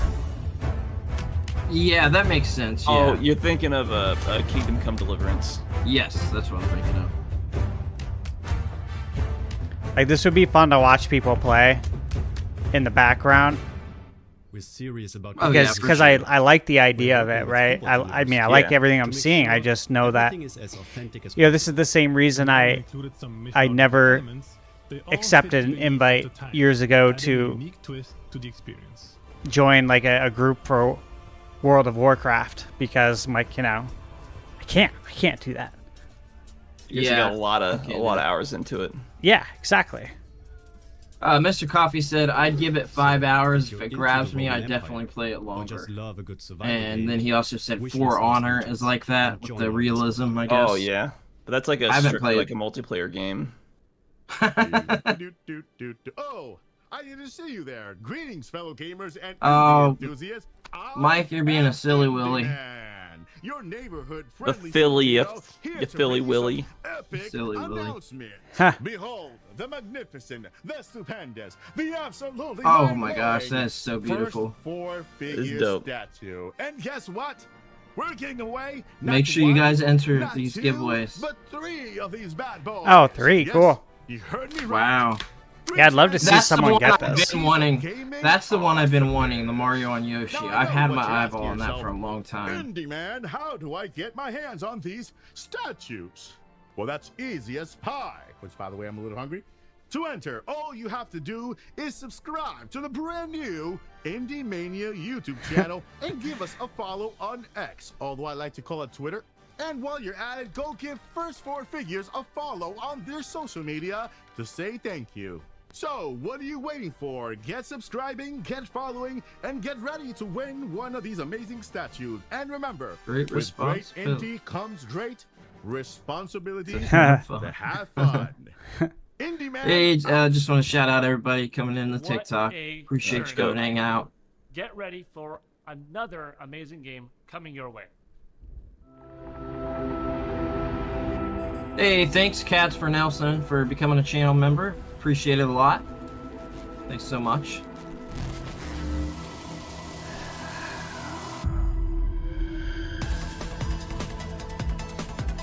Go into the Matrix.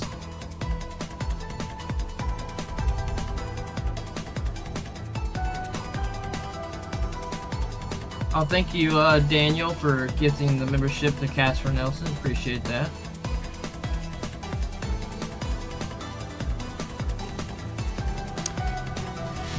Yes, you asked if I thought the Mario Kart statue is about 150, and I just Googled it. I'm seeing prices. 300, right? Well, I'm seeing all kinds of prices, and there's like an exclusive edition on their website for 174. Oh, okay. They do a variant edition for all of their statues that include like either something different, or it might be shiny, or it might have like a base, or... Yeah, that's what I'm seeing. That you're right, there are a bunch of variants, so... Yeah, it looks like the price is all over the place. They're expensive statues, but they're very quality. Yeah, they are high quality. You get what you pay for on those. Yeah.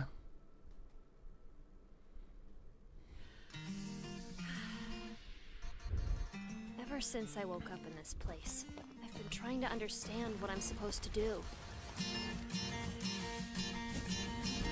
What you want me to do. Yeah, I agree, Michael. The Mario Kart statue is awesome. Yeah, all of them are cool. I like that. I like all of them. But that Mario and Yoshi one screams to me because Yoshi is my favorite Mario character. One of my favorite video game characters, period. Cats for Nelson said, I have my speakers off and my headphones are charging. I'm getting ready for our live stream and I saw you were on, so I want to say hi. Well, I appreciate it. Thank you so much. It's dope. This looks interesting. I do like the music for this game. Yeah, graphics I look love pretty it. nice too. They look So pretty this fluid. is definitely something I would play, for sure. I would play this.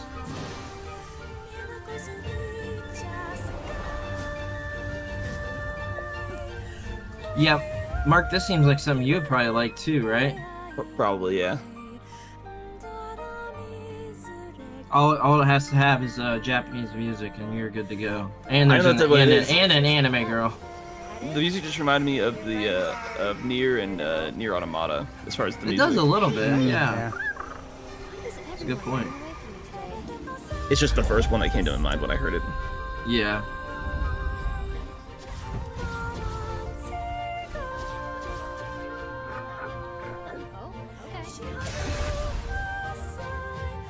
I was gonna say it's more of the elf aesthetic than anything else. We're gonna go that route.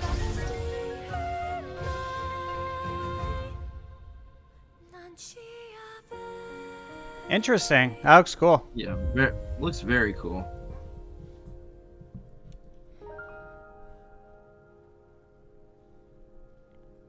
So what is this coming to? Let's see.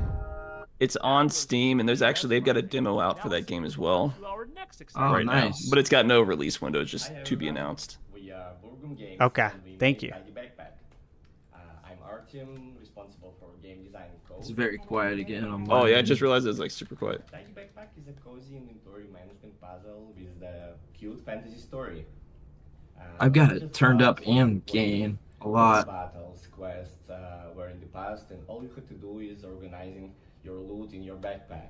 And we also really like the games like Unpacking. Hopefully that's good for you guys. I've got it like way up, and it's not even halfway. Yeah, and this is how Tiny Backpack was born. We hope you like it. And, Yeah, hopefully that's okay for you guys. On 17 September. And for now, enjoy the trailer.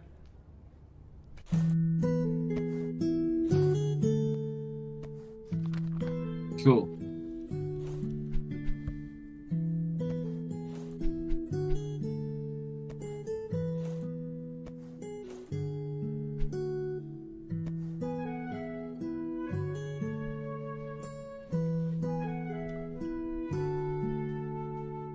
I'm getting. What's up, Armando? BD Pizzle, thanks for joining the TikTok. I'm getting unpacking vibes.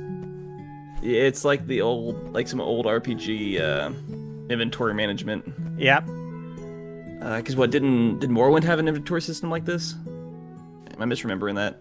I think it did. Thanks, Mike, and yeah, hello, it did. Mania. I'm Eva, and this is my husband Lucas, and we are working on Scarlet Deer Inn. It's an embroidered narrative platformer with emotional story, dark dungeon full of monsters, in a world inspired by Slavic folklore. You can wishlist it on Steam right now. Bye. Bye. It was just like a sudden bye. Just like bye. Oh, cool art style. Yeah, very cool art style.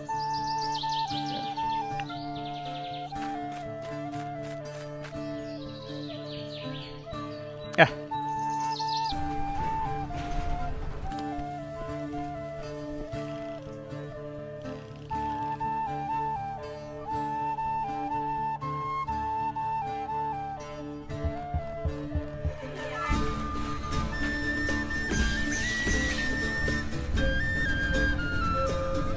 Can't go wrong with the fantasy medieval theme. Mm-hmm. Nice. Yeah, I like it. I like the lighting effects coming off that flame. It's pretty cool. Yeah.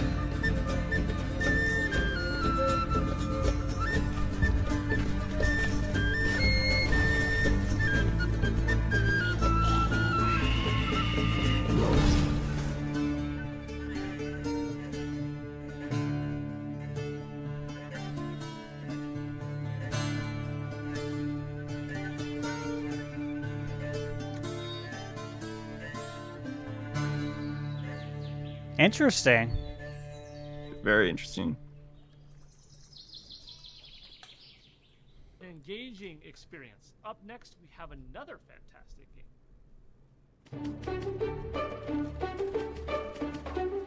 Huh.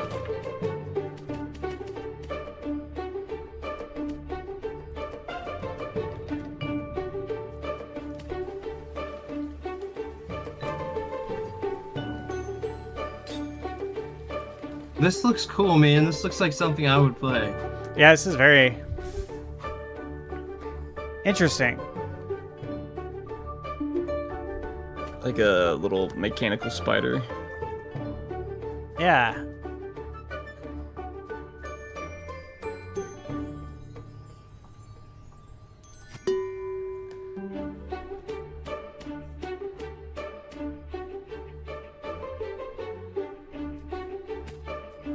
Have we ever had a video game where we controlled a spider? No, but this is very Chibi Robo-esque. But we've had Mosquito, the Mosquito game, where you control Mosquito, and it's exactly like this, which is a very rare game, obviously. Mr. Mosquito for PS2. I love that game. I don't know if you guys have played it. It is it's just like this. I mean, not the Mosquito one, no. Oh, you gotta check it out and watch gameplay. It's so cool. It's such a good game. Viper said, "Man, very unique. If only I didn't have a phobia with spiders." Hey, this is how you get over the arachnophobia. I hear you on that. There you go. So this one I will be playing. I will definitely be playing that. That's a definite my type of game.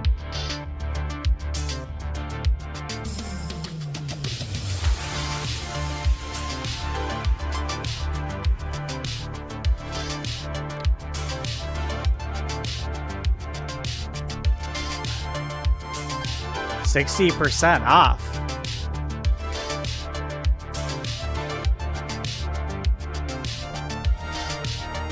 Okay.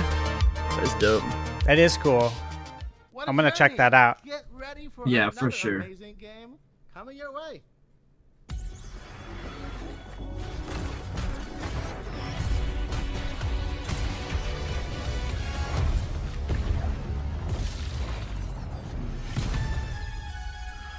Interesting. What's going on here?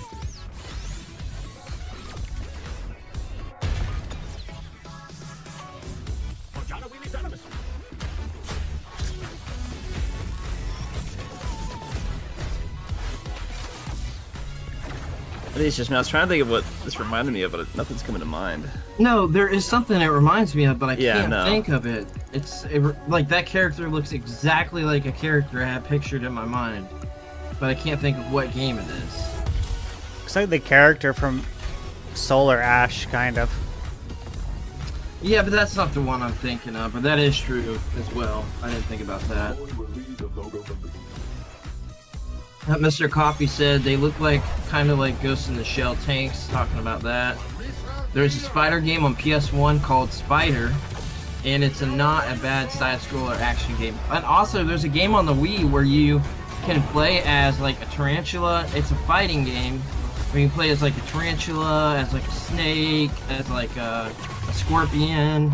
Yeah. It's a really fun game. It's like a lower budget game, very clearly, but it's called Deadly Creatures. I recommend it.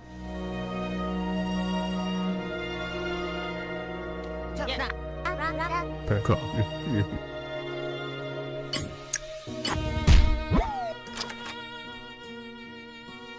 Oh, that was loud. I have no idea what that was.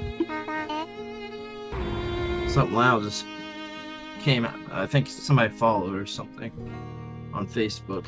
I have that stuff still up. Oh, that was simply stunning. Let's dive right into the next incredible game.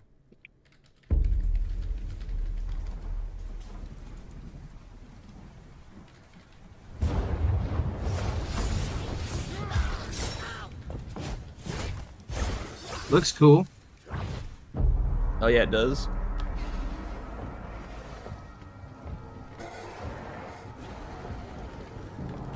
Oh, hey. Just want to shout out Jedi Kai, subscribe, tier 1.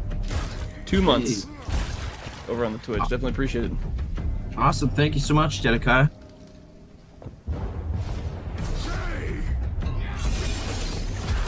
This looks really cool, guys.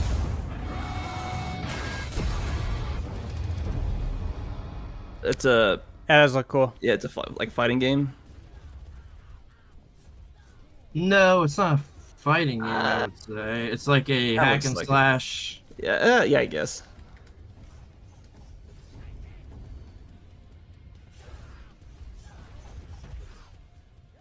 Last but not least, we have a game that's a real game changer. Prepare to be blown away by its innovative gameplay.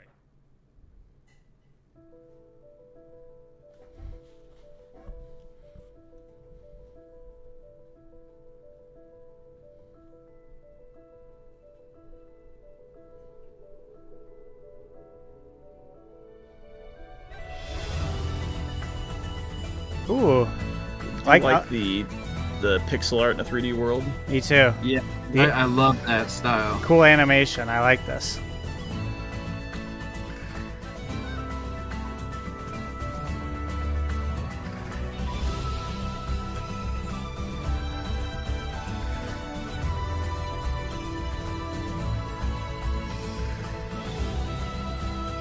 Oh, that looks cool. Yeah, this looks really cool.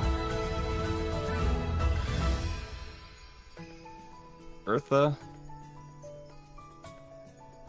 Ethra? I think Join our know what it was. Discord to play the upcoming demo. Huh. That is the end of our journey. We've seen some amazing games over the past 3 days, and we hope you enjoyed the ride just as much as we have. A huge thank you to all of the developers who shared their games with So us. cool, man. So cool. Oh yeah. Mr. Coffee said, when I thought the evolution of JRPGs, this is the art style I thought about. We are incredibly grateful to our partner, IT. Hold on, is there one more thing? Remember, never give up and journey on. Journey on. Wait, is there one? Hold on, is there one more thing? I think that last one was the last one.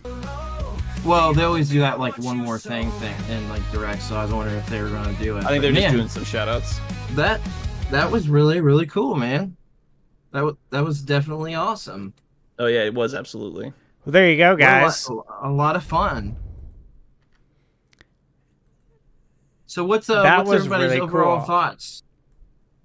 I thought it was a lot of good games. I mean, probably half of them I probably won't play, but there's at least a handful of games like I absolutely do want to like wishlist that and play when it comes out. Yeah, that's cool. Then so, what everyone think of the games? What was the one favorite game that you guys saw over the entire event? I'm curious. So, the last game we just saw was the one that I'm most interested. I love what was it called again? The very last one. Ethra. Yeah. Yeah. So that one is probably the one from the event I'm most interested in, but it's definitely not the only one. Thank you guys all for joining. I'm glad you had fun over the last 3 days. I'm sad it's over too, but there's so many more events coming. I'm sad too, man. I actually am. It's been it's been cool. There will be more events to live stream. I'm gonna live stream the other events. Hey, what's up, Jay? Yeah, I am too. What's up, Appreciate Jim? you coming in. My cousin Jim just stopped by and said, "Hello, Steven. It's your cousin Jim. When will you be starting your dream stream?" Wait, what's a dream stream? I don't know. Oh, okay. Yeah, appreciate you coming in. Jay Bartlett is part. Listen, he is part of the N64 documentary. It's basically it's kind of a film, the N64 Quest, coming out, and it's really cool. So please, guys, go check that out. There's a Blu-ray of it that you can buy. It's awesome that they're doing that. So they made their own movie, and it's about collecting every game for the Nintendo 64. Oh, that's fun. It's really cool. Yeah, the 64 Quest. So published said Citizen Sleeper 2 is a game we gotta check out. And then Anthony, you said the last game, Ethra. And I don't know if you guys saw, but it said if you join the Discord, you can play the demo. So if you want to check that out, there's your ticket to trying it out. I still think, for me, the most exciting game had to have been Rough on the Riverside, the Banjo-Kazooie looking game, and then the Teiko no Himusi, that action RPG that's going to have a Kickstarter open soon. That game looked really cool. But there was a lot of cool stuff overall. Oh, yeah. No, so the last one that we just saw, which I can't pronounce the name, I forget what did you say it was called? Teiko no Himusi. Yeah, so that wasn't my most excited one. It's definitely the Banjo-Kazooie-esque one is my top. Like, I keep thinking about that game. Like you were saying, I'm like actually really excited about that game. I think it's really cool. But the Spider game, I think looks really fun too. And just talking about like today's, what else like really stood out to me? What about you guys? What really stood out to you? That's like, hey, this is a game that I would play and probably enjoy. So Anthony Nelson said that he actually backed Teiko no Himusi on Kickstarter, and that the Kickstarter is closed. Oh, really? Well, I'm glad it's closed. That means, Yeah, that's good. Yeah. Closer it is to releasing. It's probably still going to be a while, I would presume. That's cool you backed it, though. Nice job. Definitely. I think it's, as far as for this one, from what I saw, at least the two that definitely stood up, like I'm probably for sure going to get them, was both the Extra Coin and the Fading Skies game. I thought both of those seemed pretty interesting to actually want to go get and play. Yeah. Yeah, for sure. And I want to actually bring up a list of the total all the games that were announced real quick because I want to make sure that we shout out a few more of these because they are indie studios and developers. Let's see, because there's some that I'm definitely going to have forgotten about. We saw a lot of games in 3 days. That's not, particularly normal to see that amount of games in such a short time. It's really cool. I don't want to forget some of the games that I saw. So I'm trying to check to see if maybe there's a compiled list yet of all of them. Yeah, I'm going to go back to my other screen here, and then real quick, I'm just going to pull up a trailer for Rough on the Riverside, because I just want to see this again, because I only saw it when we watched it here, and let's check this out, guys. Okay.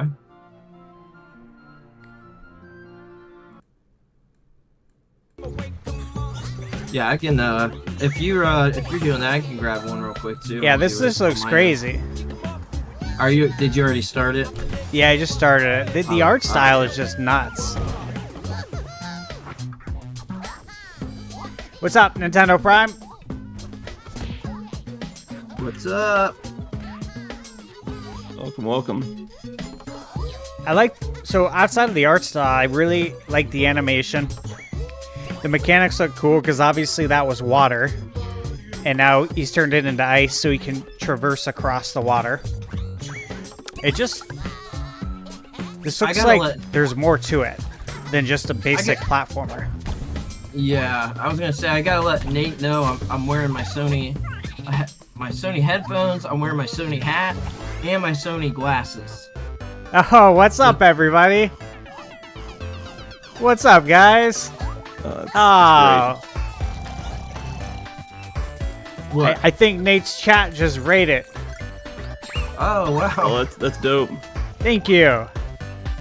Good to see everybody. I'm seeing all the names. We got 10,000 nudes.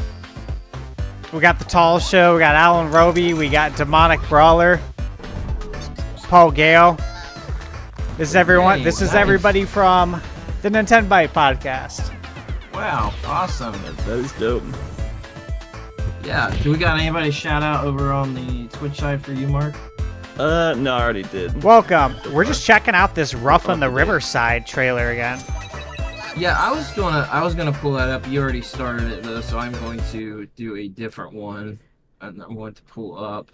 Yeah, that game looks really different, right? Okay, so it looks like there is an indie list on, I think. If you guys are wondering who is in the background, that is Game Junction. They're joining by voice as well. Yeah. So we got Brandon and Mark in the stream. And we've just been we've been doing this the last 3 days for IndieMania. Yep. Basically been co-streaming it without multiple cameras, but by voice. So it's been fun. Yeah, it's been very fun. I'm sad it's over, man. I think it's been excellent. I've been excited for every day. So, well, if you're sad now, you got 2 weeks, and then you got the Tokyo Game Show. So don't stay sad for too long. And we'll be streaming that. That's right. And I'm glad you brought that up. It's like a tradition. So, yeah. TGS. Tokyo Game Show should be interesting this year. I think what's going to be most interesting, guys, is what happens between now and TGS. Meaning, are we going to possibly see the Switch? Is the Switch 2 going to be revealed before Tokyo Game Show? I think that's the question. Right. Is it going to be... Yeah. Because if the rumors are true in that we're going to see the Switch 2 revealed sometime in September. The rumors, quote unquote. Right, yeah, sometime in September. Again, I've said this on the Nintendo Byte podcast, but you would think that they would want to have the Switch 2 revealed prior to Tokyo Game Show, so these developers who have been working on games for so long can finally show off what they've been working on for Switch 2. And then also you got to look at the developers that, are on the stock market. Yeah. They have investors that want to know what they're working on, and if they can't show it, that could be detrimental to their business because 100%. So you got to look at it that way too. Like that's definitely doing the developers a solid, but then at the same time, I go back and forth with, well, it would just make so much sense to reveal the Switch 2 at the grand opening of the museum on October 2nd. So it's like, I think so too. I'm like, I don't think they're going to reveal the Tokyo Game Show. I didn't even know that was a thing people thought, but there's no way. I'm so certain they will not be doing that because as far as I'm aware, there's never been a hardware announced there. Am I right? At Tokyo Game Show? Yeah, has there been a hardware announced there before? Because I don't remember. I don't remember. I mean, you got to. So for years around this time, it was Space World. Yes. Yeah. That was Nintendo's show. They always had Space World, and that was something to like really look forward to. That was essentially our second, as a Nintendo fan, our second E3 of the year. Not to interrupt you, but I just want to shout out Viper and Sir Tyson. Thank you for subscribing for the channel from over at ThunderStash. Appreciate that a lot.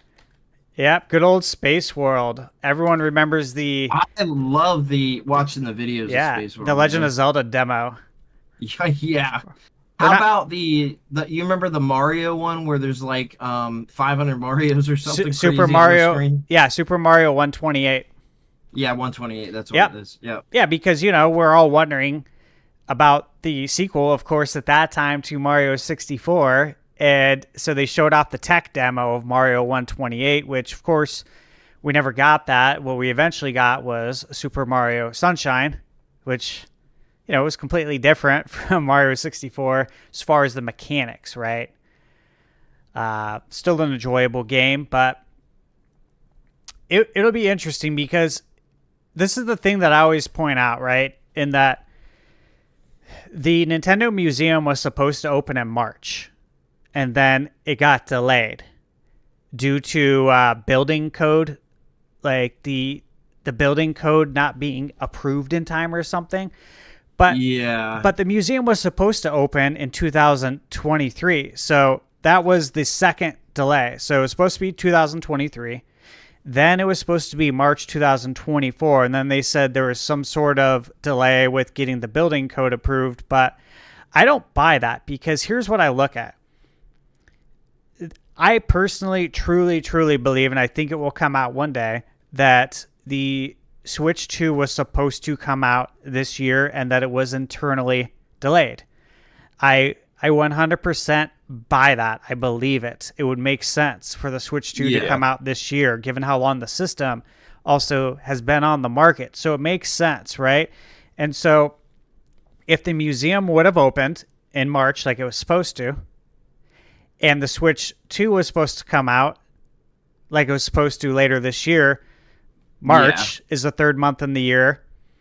The promotional lead up to a console is usually around 6 months. 6 months later would bring us to right now, September 2024, when the system launches. I could totally see that. So now it was delayed due to building code not getting approved. And you got to look at it this way. When it comes to the local economy, Nintendo brings in more revenue for Japan than probably any company. When you step off the plane and you're at their airport, you're greeted by Mario. Literally, there's a huge Mario. There's a huge warp pipe. There's a big sign from Nintendo, welcome. Like Nintendo is the crown jewel of Japan. And so if they need something approved, it's going to get approved. Yeah. They're not going to have to wait, right, guys? So now it was delayed, and I think that's a cover. I really think that's a cover. Because it's gotta be. Well, think about it. To be. It was delayed to October 2nd, right? So put this into terms now. The Switch 1 came out March 3rd, 2017. So the museum opens October 2nd. 6 months later would bring us to the beginning of March 2017. Right. So here we are now. If the museum comes out, or if they reveal it on October 2nd. 6 months later is going to be March 3rd, 2025. Right. It just makes sense. Like, if you're going to have a grand opening and you want to make it very special, you film it there. You do the filming on site. You take the sheet off the top where all the consoles are in the museum, and you reveal Switch 2 right there as well. I agree. Yeah, I mean, it makes makes the most sense. Yeah. I would love to see it happen. Will it though? Is the question? It's like how perfect though is the timing? Like, okay, what are the odds that Nintendo would be creating a museum and that it would be delayed multiple times, which is kind of funny because, you know, back in the day, Nintendo was so known for delays. Yeah, they were. And, you know, not even with video games now, with museums as well. But I think this was strategically delayed. I really do. And, you know, the building that the museum is in is Nintendo's old headquarters. Like, there's tons of history in those bricks. You know what I'm saying? Like, that building is special. A lot of people spend a lot of time there, you know, creating the video games that we all love to play today. And it's like, man, there's no better way to do the grand opening.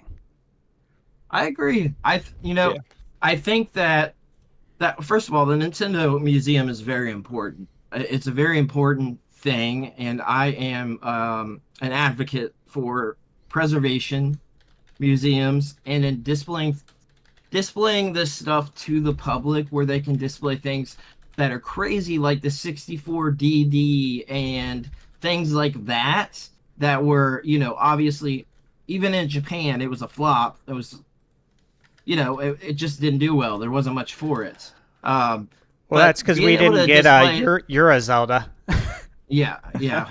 But, I mean, being able to display all the parts of Nintendo history, you know, is very important. And I'm curious whether they show off only Japanese consoles there, or if they also show off, like, NES. I mean, they have to, right? Like, they've got to, I feel like. Like, show off Famicom and NES, Super Famicom and Super Nintendo. Well, yeah, it's definitely part of the history. And then, like, do they show off any, like, I don't know, have they been able to obtain any, like, of those giveaway versions of handhelds, like they did them for, like, Game Boy Color back in the day, and, like, GBA? It's kind of getting off topic, but I think it's really important. Are you trying to see the Tommy Hilfiger Game Boy Color? Yeah, well, listen, I will tell you something. I owned it. You did? So I did own it. I did sell it. I had several of the Game Boy Color. I had the clear purple Super Mario Brothers one that had the overlay of Mario and Luigi on it. Oh, and cool. Then I had some pretty cool stuff. I don't like to talk about because I don't have it anymore. There's some, you know, like I had the Atari Jaguar CD, and those are some good ones. I mean, I still have an Atari Jaguar, and I'm a big fan. The reason I ended up selling off the CD is because I have the cart for it. I can play the CDA games via that way. But yeah, anyway, that's getting off topic. Chat, what does everyone think the Switch 2 is going to be called? I want to hear your answers. Give me your answers in the chat. I'll read them off. I'm curious, like seriously, legit. I can tell you. What do you think it will be called? What it's going to be called. I can tell you 100% what it's going to be called. Brandon thinks he 100% knows what it's going to be called. What is it? I mean, no, you're hearing it here first. The Super Nintendo Switch U. Oh, I was just gonna go Switch U, but that is legitimately the name. I'm telling you, just watch. The Super Nintendo Switch U. Yes. I'm gonna fall into bad marketing again. No, you misunderstood me. The new Super Nintendo Switch U. Oh, okay. Yeah. Now nobody will be confused. Nobody will be confused. Then you're gonna get a follow-up midlife of the new Nintendo Switch U XL. And then an I for the TSI or any of the crazy stuff. Well, oh my gosh. For real, do we think it's going to be called Switch 2? No, absolutely not. No way. Nintendo would never do that. The thing is like it's simple, right? And we've all been calling it that, but they've never done we all that. called GameCube the Dolphin. I mean, well, yeah, that was the code name, but they've never done a numerical successor. We never got the NES 2. You know what I mean? Like they've never done that. So as much as Switch 2 to me makes sense and it's simple and you avoid like the possible pitfall of the Wii to the Wii U, you avoid that whole mess. Yeah, that's the one thing where I'm like, yeah, I can understand your point of view on saying that. And like the other thing that I think makes it a possibility of being called Switch 2 is that this is probably going to be the system that is I guess, well, no, I won't compare the two, but it is kind of similar. This is going to be the system that is the closest of the same thing of the last system, if that makes sense. So like this is going to basically look and probably be like a Switch. It's not going to look significantly different. It's going to be hybrid. It's going to look different, but it's not going to be anything crazy, right? Bigger screen, magnetic Joy-Cons. Yeah, it's going to be stuff like that. It's going to look similar. So it's going to be the closest looking system to the previous generation, I think, ever. Because I was going to say, well, Game Boy Color, but no, that doesn't look like... I mean, the Game Boy is pretty dang bulky and big, so they did a lot, and obviously the collar. So I guess that's semi-close, but I'd say they kind of shrunk it down and gave it a coat of paint, pretty much, for the Game Boy Color. But yeah, it is this Nintendo Switch 2 is going to be pretty similar to what we have now, in terms of aesthetic. Are we going to get a scroll wheel button? Because that's been rumored. Sakurai really wants one. Really? Yeah. Oh, Sakurai really wants one. He's talked about it for a while. I do remember reading about that. And think about using a scroll wheel. Like hypothetically, say you're playing Breath of the Wild and you're scrolling through your inventory, like all of the materials, items you've picked up, and you can scroll left to right. Yeah. You know, it's something that he said that he really wants. And so that's interesting to me. I think we're going to see colored buttons. I really do. I think we're going to see Famicom. We should have colored buttons. Super Famicom. Exactly. Yeah. Just like Super Famicom, yes. I would love that. But can you still hear me? Outside of that, I don't know what else we're going to see. So Alan Roby said it's going to be called the Fammy Switch. The Fammy Switch. Okay, I can see it. You know, you're including the Famicom history. And then 2NA said the Switch Station. Switch Station. I still think that the Nintendo Attach could possibly be a name. The Nintendo Attach, yep. I think it's a good possibility. That's a name that's been attached to it. Joy-Cons. I see what you did there. But because of the magnetic Joy-Con thing that we've, it's been out there for a while. I do feel like that's a possible name for it because it sounds like if you would have told me Nintendo Switch before the Switch came out, before we knew anything with the name and we had the code name, I would have never thought that they would call something the Nintendo Switch. I thought it sounded so dumb at the time. Like Nintendo Switch. Like that sounds stupid. That's what I legitimately thought that before the Switch came out. I did not like the name at all. K-Dog said Switch 2, but it's the Roman numerals. I mean, I'll take it.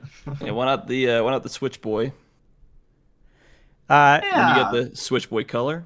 You know, Demonic Brawler brought up one that is probably I would say it's one of my most likely options. And he said, I personally would like Super Nintendo Switch with color buttons, but I don't think they'll do that. Not sure what it will be named, but something related to the electromagnets and the Joy-Cons. And I agree. I think Super Nintendo Switch would be really cool. It would be a nod to the past, playing on the nostalgia, which 10K Nudes mentioned, that Nintendo playing on nostalgia is always great. Can you say that again? What did you just say? 10K Nudes. Short for 10,000 noodles. Oh. We okay. We Okay. refer to 10K Nudes. Oh, all right. Yeah. He said, all I know is that it's definitely not the Nintendo Superior. Which, that was a 4chan rumor that I think... Yeah, that's dumb. Look, I could actually... So here's a couple things. The Nintendo Attach, I don't particularly like the name, but it makes sense if it is the magnetic Joy-Con idea, which I'm going to be frank and say I don't like the idea because I'm afraid of those magnets not being strong enough and coming off while you're playing it. Like, I mean, how strong of magnets are we talking here? Well, magnets are, like, insanely strong now. No, they can be, but I'm saying if they don't make them strong enough, like... I think they'll be strong enough, and I think there will be an eject button. Because you're not going to be able to rip them off. You're going to have to press a button to unlatch them. Yeah, I mean, that makes sense. That makes a little more sense. But I will preference it saying that I'm not necessarily I'm a fan of that name. But now obviously it's kind of a joke, but it's kind of not. Like Super Nintendo Switch, I wish I could give some validity to it. Like, it makes sense to call it that, sort of. Harking back to the early days, I think it could work. But then again, because back in the day, I don't know if you guys remember, but people did get confused about the Super Nintendo when it came out. They did, even though it says Super Nintendo, they got confused. They didn't realize it was a whole new console. They did. So, at first it was a problem.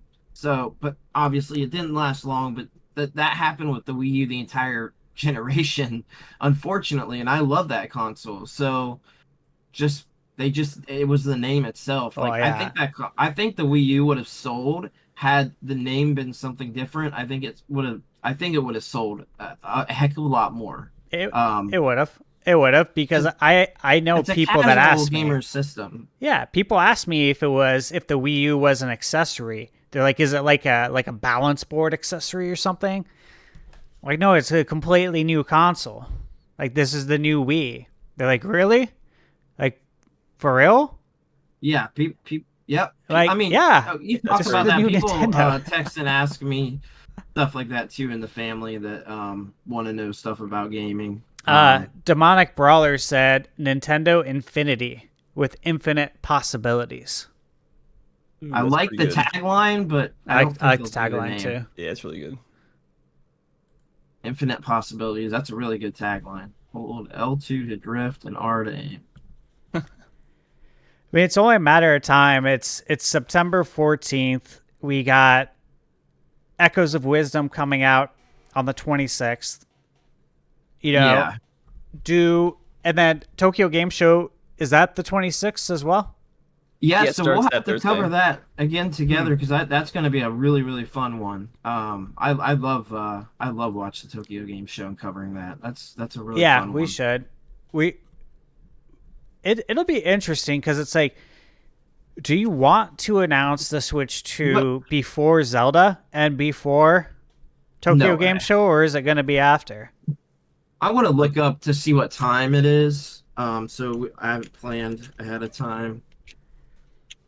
Tokyo Game Show. I think we need to figure out how to get our cameras on both live streams for the next one. You have Restream, so we can use your Restream. So that's what we can do for that next one. All right. Yeah, I mean it could have worked fine for this, but the thing is, we would have only been able to do one stream. I think, like, if we do it, you can, like, do the stream. you'll have to check. You don't know if you have that category, but we have to make sure we have the category where we can still stream to like our own place, if that makes sense. Yeah, yeah. Like how Nate has it set up. Yep. But yeah, that'll work. So it's September 26th through the 29th. So that is really soon. But there is a lot of rumors swirling around that. So we'll be talking next week. I'm assuming we're going to have a lot of rumors this coming week that are about Tokyo Game Show. So about reveals and stuff like that for the podcast next week. So I'm almost positive. Xbox is supposed to have a pretty big showing at TGS, right? Yes, yeah, that's what's being said, and I think that's a great move because Xbox would be doing better if it had won the Japanese crowd. Now, the Series X is doing better, from my understanding and what I've seen, is doing better than any Xbox has in Japan. Is it? But I think so, but it's still not good. Yeah, I don't think Microsoft is ever going to capture the Japanese market, and there's a variety of reasons why. There's a lot of reasons why, and I agree. I don't think it's going to, captivate the Japanese audience, but they are taking strides with all the JRPG stuff and the more Japanese centric stuff that we've heard about. Like there's been quite a bit. I can't think of anything off the top of my head, but there is stuff for sure. I think they'd have to go the handheld route, like a portable route. That's what they're doing. That's a big market in Japan. That's why Nintendo dominates right now. They've dominated for like 40 years. Yeah, because space is such a big thing, though, too, out there. Like, you guys remember that. They have such small living spaces. Like, especially for, a single person, they have a very small living space. So they don't collect like that. Well, they're very digital. We usually have a lot of people PC, handheld, and that's what they've got, right? Like, or PS5 and handheld. Well, what a lot of people in the West didn't understand, guys, and I'm sure you know this, but in America, Nintendo was made fun of for releasing a video game console with a handle, which was the GameCube. But what the people in the West didn't understand is that was really for the Japanese market.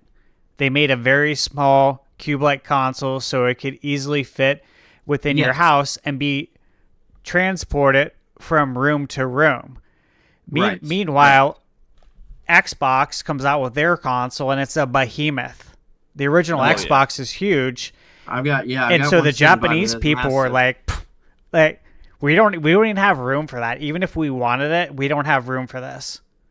Even if we wanted to buy it. And so obviously Nintendo, knowing their home Japanese market, it was a really smart move actually to make the GameCube the way they did. And then meanwhile in the West, everyone made fun of Nintendo for having a video game console that looks like a Fisher-Price toy, is what everyone said back then. Yeah, and what's crazy is me and Mark talked about this on the podcast.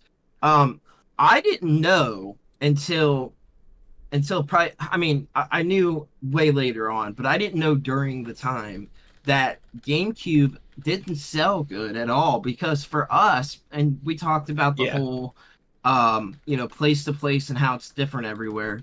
But for us, GameCube was really big here. So everybody I knew had GameCube or Xboxes or both. Like, I didn't know a lot of people that had a PlayStation 2 or even a PlayStation 1.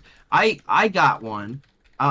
We got a lot of consoles, but we could only keep one at a time. So consoles would rotate like every 4 months. We had like something different, which is kind of cool, but kind of unfortunate because I didn't get to play a lot of games until like probably the Nintendo 64 as far as consoles goes. But what was I saying again? I can't remember. Oh, GameCube was really big here. So I didn't know that it didn't sell well at all until much later when I started writing about video games and had learned that. And I thought it was a very successful system for Nintendo. I thought it was one of their most successful, but it wasn't. And I was shocked by that when I first learned the sales of the GameCube. But it was because people thought it was a toy here. And when the Xbox came out, I'm telling you, that was the adult video game machine. That was the hardcore. That was the brutal. You know, you play the brutal, crazy games on there. You get the blood and the guts and the, you know, all of that is represented Xbox, right? So that was for the what was supposed to be the 18 up crowd, and so anybody that was younger, that they obviously wanted to get an Xbox. Like that's how it was here, especially. But that was the problem. People thought it was a kiddie system, and also what it launched with. People were pissed about the launch of Luigi's Mansion. I mean, not happy at all. Happy Console Gamer even talks about how he was disappointed that it launched with that, but ended up liking the game. But was like disappointed there wasn't like a Mario at launch. It was the Luigi's Mansion. And I think Wave Race launched too, right? Wave Race Blue Storm, I think, may have launched as well. Yeah, Wave Race was a launch title. Yeah, because I got a launch window at the least. Wave Race, Luigi's Mansion. Wave Race was a launch window title for both the 64 and the GameCube. Okay, what was the other big game that launched like day and day with the GameCube? Because I can't remember. But that was a big thing too. Was like the launch titles. People didn't like what was being launched. Yeah, Wave Race was a launch game. Okay. Super Monkey Ball was a launch title for GameCube, and that was a game that I picked up on day one. Me too. I love it, but that's one of the reasons people were calling it kiddie. That is right there was the part of the problem. So that's unfortunate, but that is how it was viewed. That was part of the problem. It was launching with Super Monkey Ball, a Luigi's Mansion game that they didn't really do a good job of advertising. They didn't advertise that game well at all, in my opinion. I've gone back and watched ads. I had Nintendo Power. I was subscribed from 2000 until the very last issue. I was a subscriber.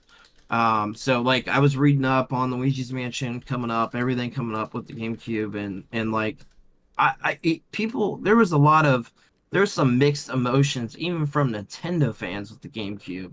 I remember like some people talking about that they were going to go PS2 or Xbox. Like they didn't want the GameCube. They just didn't have interest in it.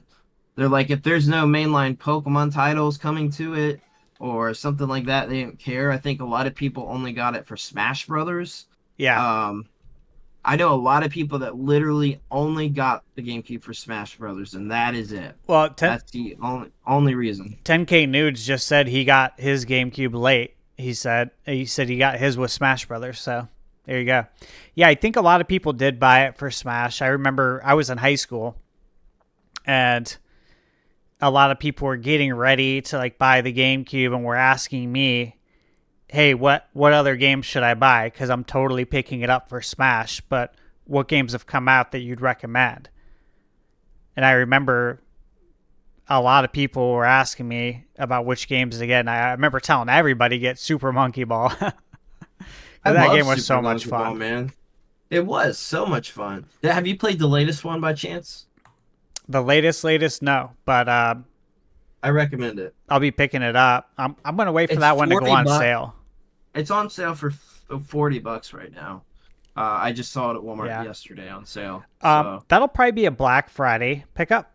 Yeah, I would say probably grab it at 20. I grabbed it at 40, but I would say grab it at like a 20. I'm ready to grab it at 20 because I picked up the last one before that. And I wasn't satisfied with that one. Yeah, and the price dropped like within a month. And I was like, well, you know what's crazy with this? The same week it came out, it launched at 60. The same week it came out, I swear to God, I saw it at my Walmart for $40 the week it came out. Yep.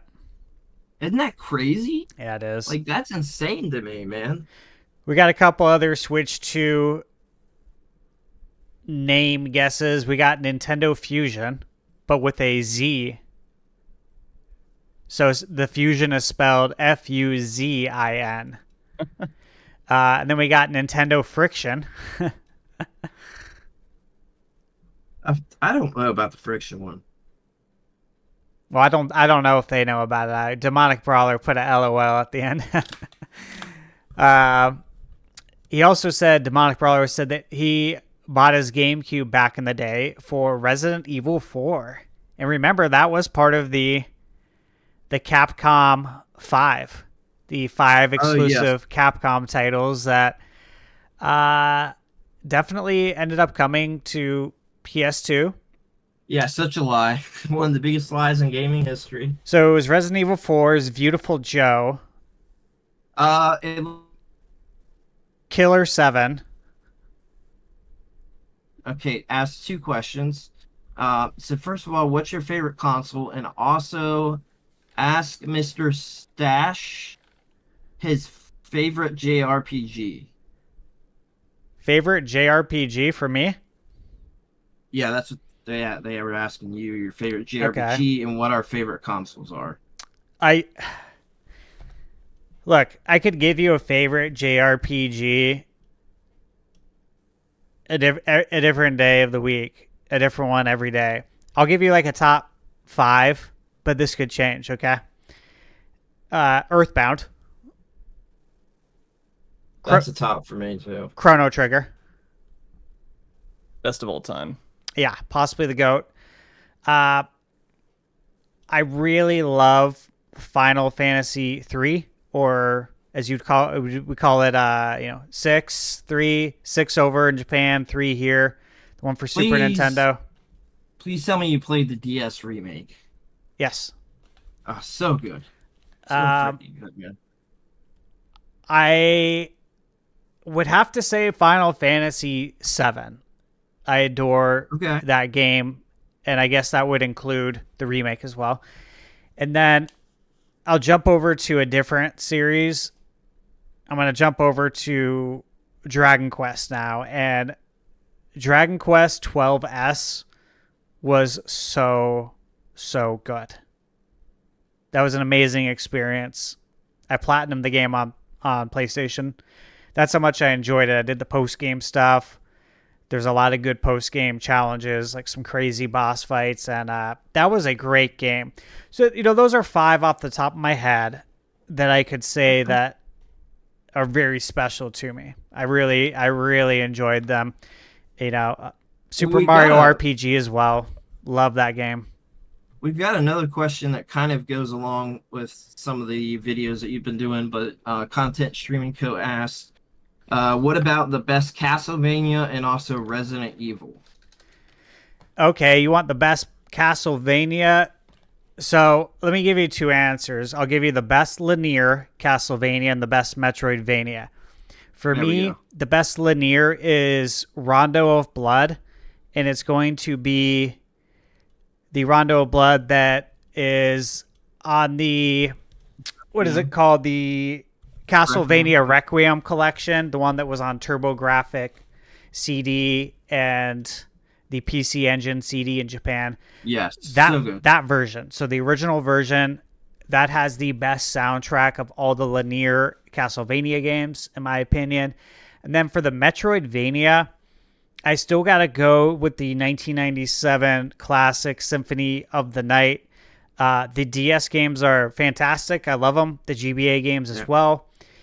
I think they're great, but I still got to go with Symphony of the Night for my favorite.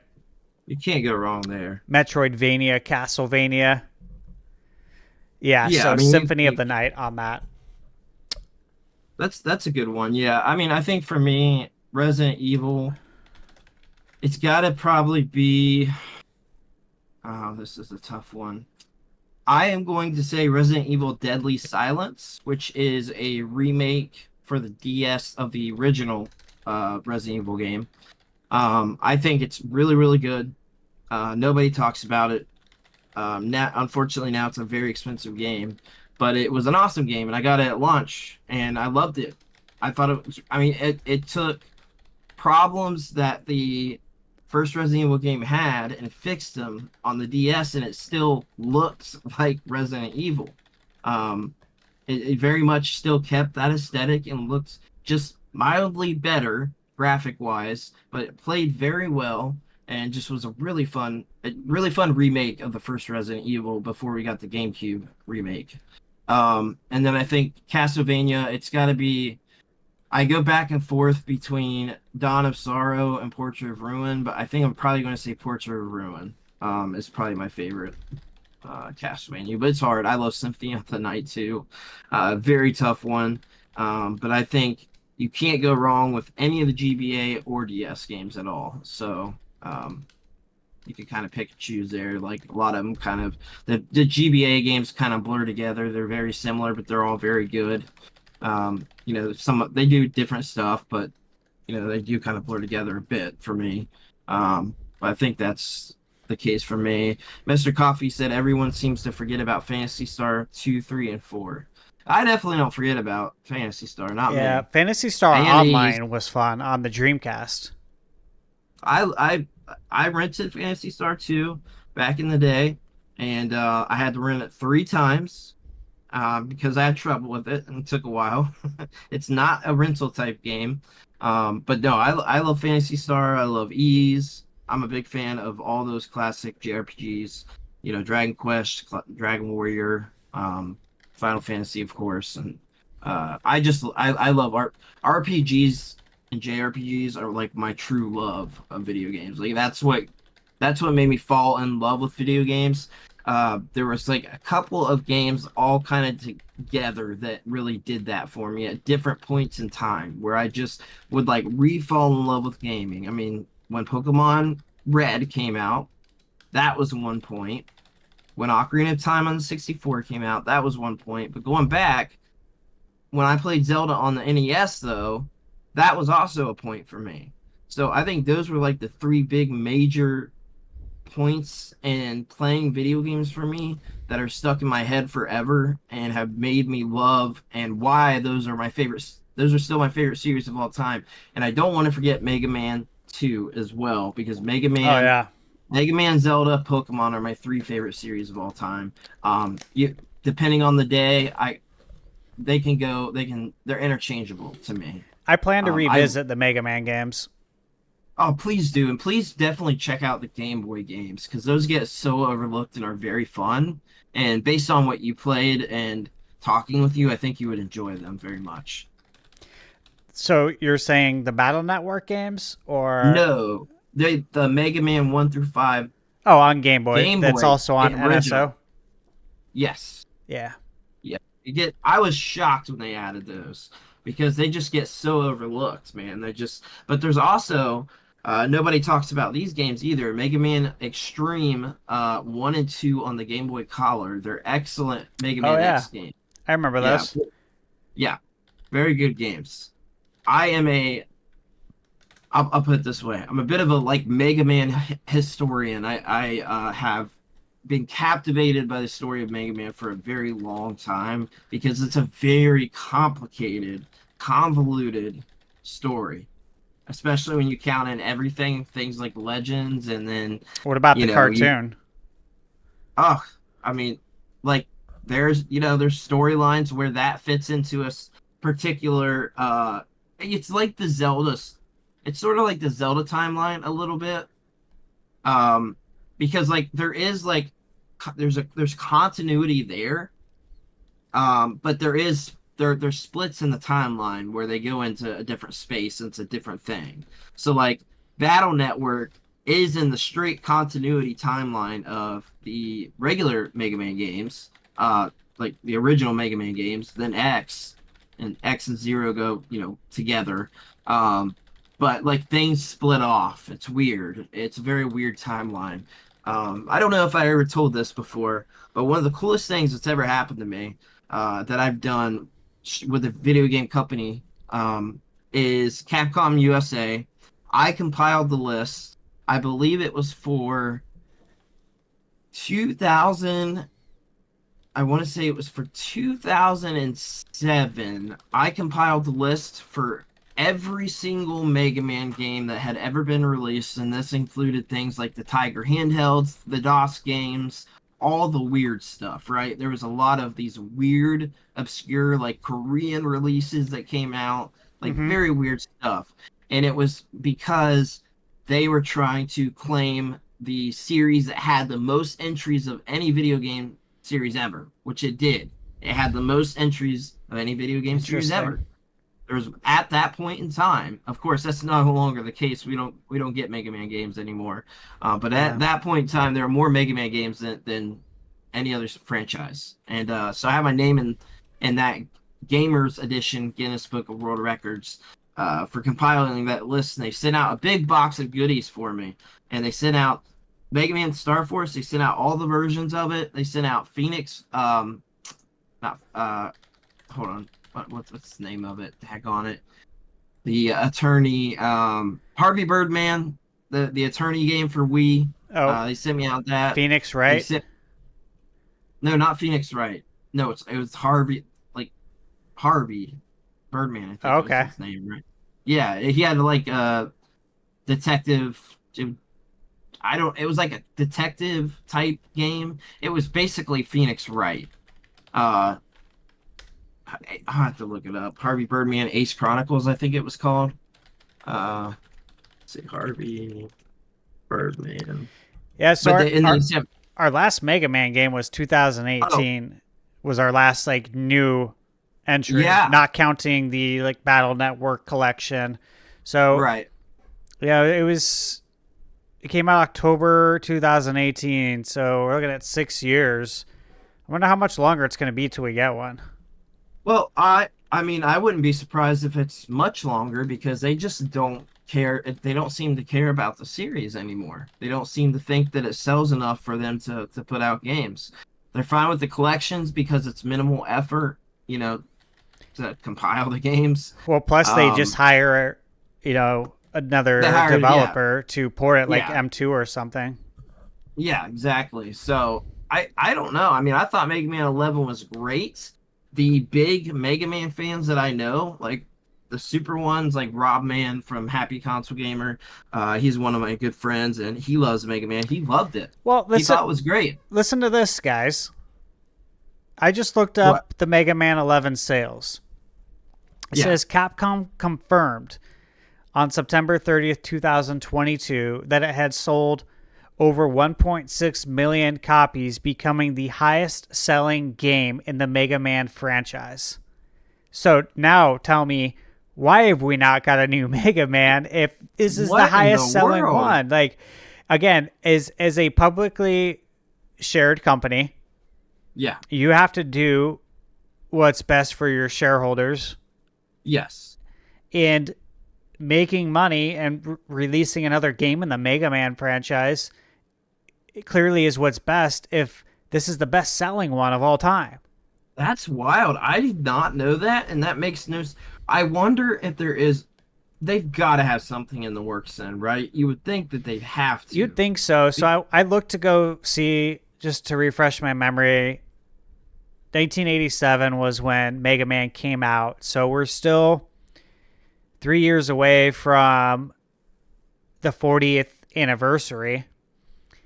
I think 3 years is too long to wait, but I think so too. But I would suspect that we would at the very least get a new Mega Man by 2027 because, I mean, you have to for the anniversary. But then again, here's what I could see. This would make the most sense, right? Is maybe we get a 40th anniversary collection and we also get a new entry in the series. And that could happen in any order. You could do an anniversary collection that hypes people up for it and then release a new one. Why would they release another collection when they've released the only other collection that they need legitimately? It could be an all-encompassing collection because you have the Mega Man it would be cool. collection. It'd be cool. You have the X collection. You have the Battle Network collection. So you have... we still need the Star Force games. We don't have a collection for those, which I think I love those games very much. But how much did they sell? I imagine that they had to have sold more than some of the Mega Man because they made 3 of them with several versions like Pokemon. They must have sold something. I'm not saying they sold a ton, but they kept it going. Like they continued it, for 3 cycles there with several versions. So they had multiple SKUs for it. and it was a Pokemon-esque, you got to get all the chips type deal. You know, you had to get both versions or have a friend to be able to do that, and had online multiplayer. I feel like it had to have had sales that were bigger than some of the games, like say the Mega Man Game Boy games, or you know, like Wily Wars or things like that. It must have sold something. So Dash said, I really hope they make a new Battle Network series, because that collection did very well and became the best-selling release. And I hope so too. He said, yeah, I know it's just a collection, but it shows, you know, just how much people love that series. And then Demonic Brawler said, and I agree with this statement right here. He said, Capcom is doing Mega Man kind of the same as Konami is treating Castlevania. Yeah, 100%. 100%. I agree with that. Yeah. It's the same. It's the same deal. I mean, it's the same exact thing. It's unfortunate because you think about it with Capcom, like Mega Man is really what put you on the map. Yeah. That 100%. And then, of course, Street Fighter, when Street Fighter came out. But yeah, we had so many Mega Man games for so long. We had the cartoon. Mega Man was huge in Japan. The Rockman series, as it's known over there. And, you know, then it came to Super, and we had the Mega Man X games, and those were incredible. And, of course, the Battle Networks. There's been so much history here. And then to basically not get... I mean, Mega Man 11 came out in 2018. My question now is, okay, I remember we got Mega Man, what was it, 10? Yeah, we got 10 on the... 9 came out on the Wii. Yeah, 9 and 10 on the Wii. They both came out on the Wii, yeah. So Mega Man 10 came out March 2010. Yep. And Mega Man 9 came out 2008. So we had 9 in 2008, Mega Man 10 in 2010, and then we didn't get Mega Man 11 until 8 years later. Which is crazy. And now we're in 2024, and we haven't had anything. So in the last 14 years, we've gotten 2 numerical entries in the Mega Man series. Isn't that crazy to me? Because, I mean, look at Mega Man X. Like, why is nothing else being done with that? People love Mega Man X. Well, I mean, truly. Yeah. And it has an ongoing story that is really good. Like, it has a great storyline. You bring in Zero and all the stuff, ZX. Like, we haven't gotten a collection, like, we haven't got a collection of also, like, the Legends games. I'm thinking of, I'm trying to think if there's anything else I'm missing. But I mean, that ongoing story with X, Zero, ZX is all really good. I mean, it's all great. Like, so why are they not continuing that formula? The formula is simple. The games are simple. It's got a formula that works. Just give us that formula, because that's all we want. But they did it right with Mega Man 11 by adding a new mechanic that actually made it like game changing. So it was different than any Mega Man ever. That gear system was completely, it was completely different. It was really cool and it was really fun, but it was way different. But also the same thing. It's the same type of game. It had a new system, so they could do that so easily with Mega Man X. And they don't. It's just crazy to me, man. What's your thoughts on that, Mark? Because I mean, there's some series like for you, it's the same deal. Like, why are we not getting stuff? Yeah, I mean, kinda, but I'm nothing that's been like that long. Obviously, Metroid's kind of gone through its fair ups and downs, but steadily. I mean, obviously, we're getting more games and stuff like that. But as far as like Mega Man exactly, it's just never. That was a franchise I never got into, so I can't speak specifically on that one. So I had a chat come through from Demonic Brawler, and he said, speaking of Street Fighter, what do you guys think is the likelihood that Switch 2 gets Street Fighter 6? And I will say I think the likelihood is 100%, and I think it will be something along the lines of like a championship edition. Like Sega got back in the day. I think it could very well include some of the DLC. I think it is going to depend on if by the time Street Fighter 6 hits Switch 2, if all of the DLC is already going to be out. If it's not, then it might just be the straight up normal Street Fighter 6. Right. And you jump into the the most current season, because they're doing seasons on there. Like they're doing seasons, battle pass which type makes seasons. It different. It makes it different now because like even for 5 we got, what was it, the edition, was it Ultra that we got for 5? I know that for 4 we got like 4 different versions. We got like a Super, we got an Ultra. I feel like there was just a special edition, and then I can't remember. Well, we had Turbo. For 4. Oh, for 4. Yeah, I'm talking about for 4 and 5. I didn't 5 get a different version too? Just one, I think. Yeah. I think it got let me look it up. I can't remember. Because they were slowly dying off of them doing that. Like they were moving in the category of the seasons and battle passes and stuff like that. So they had Super Street Fighter 4. They had Street Fighter 4, then Super Street Fighter 4 Arcade Edition. And then they had Ultra Street Fighter 4. Yeah, so 5 was Champion Edition. Yeah. Which is funny because I'm an idiot, because that's the board game that got sent out to me, was for the Champion Edition of 5. Yeah, Alan, I would like Mega Man Legends as well. No doubt. Mega Man Legends. Yeah, oh, absolutely. They could do a collection there because they got Tron Bond to make. I mean, that's 3 games. Easily put a collection together of those. Tron Bond makes the 3rd game, so why not? That's a solid collection.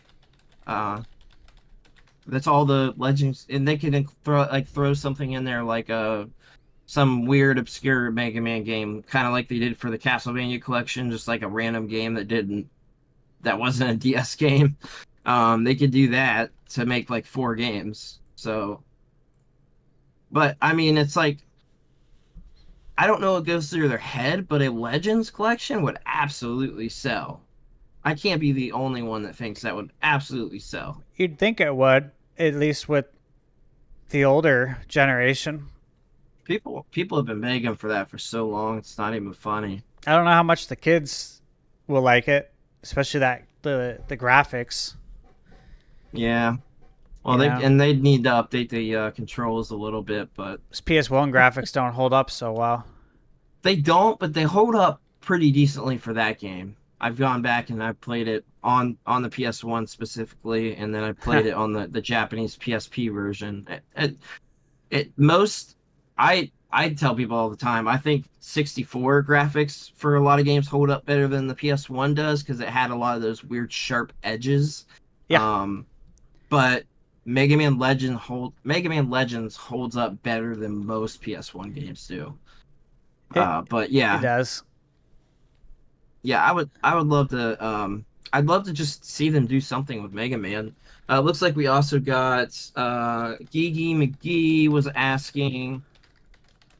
Oh wait, Mr. Coffee said, who would make it? The original crew that made the X series are gone, so the programmers now there probably never played a Mega Man, so they don't know how to make one.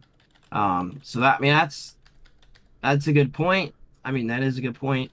Gigi also said, hey Mark, Brandon, Steve, and said, hey Mark, when is Witcher 4 coming out? With a guess, I'd probably say 2026 at the earliest, but I would assume 2027 or 2028 probably, if you had to ask me. Yeah. What do you think, Steve, on that one? So, The Witcher 3, what was the original release date of that? Let's see. Shoot, I can't remember. Oh my god, like May 2015, guys. Oh yeah, it was a while. So, wow. I mean, is it too much to ask for the sequel to Witcher 3 10 years later in 2025? Probably. I I mean, you have to think they had the Cyberpunk development between that with COVID development, all that stuff, and that game was a botched launch, so they had to spend a year or two fixing it. Then you had the DLC that came out exactly last year. So I agree with that. That's why I'm saying I think 10 years later is too much to ask because of that. That took up so many resources. If I recall, they had to allocate resources from other game projects to fix everything that was going on with. Oh, geez. Yeah, I think so. That's wild. I didn't know. Yeah, so other projects got put on pause until they could fix that because their stock, right? Their stock took a massive hit. Oh yeah, it was a huge financial problem for them. I remember. I mean, I had Cyberpunk pre-ordered. I still haven't played it. I have the physical. It's opened. I have the physical steelbook, and I didn't play it because of everything that I saw that was wrong with it. I'm like, look, I don't need to. I bought it on PS4. PS4. Yeah, you had a PS5. Day one. I had it pre-ordered. I have the PS5 version now because it's an upgrade. Well, yeah. So I played it then. I played it at launch, and on the PS5. I had the game crash on me 3 times total in like 70 hours of playing, but I didn't have any major issues. However, obviously people that were playing, like the original Xbox One and like the first, a regular PS4, like were having issues. But I will say with that expansion, and Mark feels the same way, it's absolutely amazing now. I mean, it is so good. Like I can't recommend it enough now. I love it. So much so that like I watched an anime about it and also love that and think it's crazy good. I mean, and that's a whole other thing. Like, Mark, where's the anime fit in to that again? It takes place like a year or two before it, but the story of that show is it has nothing to do with the game. It's a wholesale standalone story. Yeah, it's completely separated. But like, I mean, you would recommend it too for him, right? Like, I think it's at this point a must play. Like, it's one of those essentials. Like I think Steve, I think you would enjoy it a lot, truly. Well, I do too. That's why I had it pre-ordered. I was very excited for it, and it's just all this negativity. And I followed all the developments. I followed the DLC, and I knew that leading into the DLC that things were looking really good as far as stability and patches, and that the new DLC was really going to like make it the definitive way you should experience Cyberpunk from what I've read. And so, yeah, like, maybe that's the next game I play, but I know starting it now, it's like I got Plucky Squire on the 17th. I got the Karate Kid game, and then we got Zelda Echoes of Wisdom. So, again, it's not that I don't want to play it. It was more or less like, where can I fit this in now? Because, like, you missed the opportunity a couple of times where I could have played it. And now I'm wondering, when can I play it? When can I fit you in? It's like, this is busy season now for all of us. It really is. I get it. I guess for our last questions on our end, we've got, do you think a Red Dead 2 is coming anytime soon? What about an expansion that's big? I think that Red Dead Redemption 2 will be coming to Switch 2. I think it will take advantage of the DLSS and it will run at 60 frames per second. And I think either at the same time or around that time that PS5 and Series X and S will also get a next-gen re-release, I guess you could say, of Red Dead 2 running at 60 frames per second. So, yeah, I expect it to come to Switch 2. I think that's why Red Dead Redemption 1 came to Switch 1. I think they made Red Dead 3. Yeah. I think that's what I assume. I'm hyped for it. I love Red Dead. I mean, guys, where I live in Arizona, I live in a town called New River, and it is like the Old West. And growing up in Arizona, in the 80s, 90s, this was very much like an old West town. It's grown tremendously now, and it's not like that anymore. But that's how it was back in the day, and where I live now still feels that way. It's still very much an old West town. I have a saloon down the street from me, and that's literally our local saloon, and that's if I go have some beers, that's where I go. So for me, let's go. This is sick, like. Yeah, that's really cool. I grew up with this stuff. Tombstone's one of my favorite movies. I love Tombstone. I did a book report. I did an autobiography on Wyatt Earp. We had Arizona Week in school where we learned about the cowboys and all the outlaws, and it's very much like ingrained in all of us that grew up here in AZ. So Red Dead's like, it's really special, I think, to a lot of us here. Yeah. So I would love to see that come out on Switch 2 to be able to play that portably and on the go. Yeah, for sure. And then last question is Metroid Prime 4 cross-platform? Yeah, 100%. It's cross-platform in that I will say this at the bare minimum. We get Metroid Prime 4 on Switch 1, and your Switch 1 copy will run better on Switch 2. It'll be improved. That's the bare minimum. I don't know if we're going to get 2 SKUs, as in like, hey, we're going to get a Switch 1 version and a Switch 2 version. I don't know if we're going to get that, but I don't, it's more or less whatever Nintendo chooses to do, but there's going to be 2 different versions, and that one's going to play much better on Switch 2. I 100% believe that.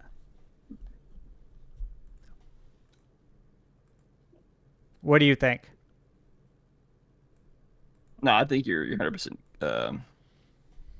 You're dead on it. This game's it's gonna be on both, and I think at this point it has to go on. It has to be a launch title for the Switch. I think the timeline just lines up for it. But I think it will play better on whatever the Switch successor will be just by default. And well, they probably had they should have had the hardware for a lot of its development cycle at this point. So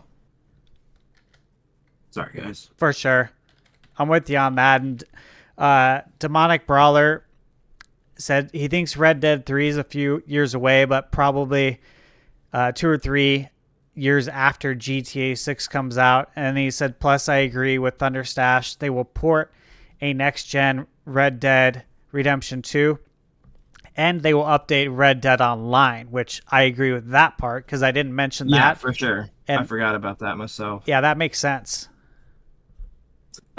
Matt Long 6 Gaming says, have they played Kingdom Come Deliverance, and do they want to get the second one coming out? I know I played it. It just wasn't for me. Yeah, I just couldn't. Combat was the problem for me. It wasn't a bad game by any means. I can see why people would like it, but it just wasn't for me. I haven't played it, but one of my longest subscribers, Michael J, told me to pick it up. He has it on Switch. He picked up the Kingdom Come Deliverance on Switch, the definitive edition or whatever, and he loves it. He said he's put in like a crazy amount of hours. Wow. Yeah. I can't. The game looks it looked beautiful when I had it on the PS5, so I wonder how it looks on Switch.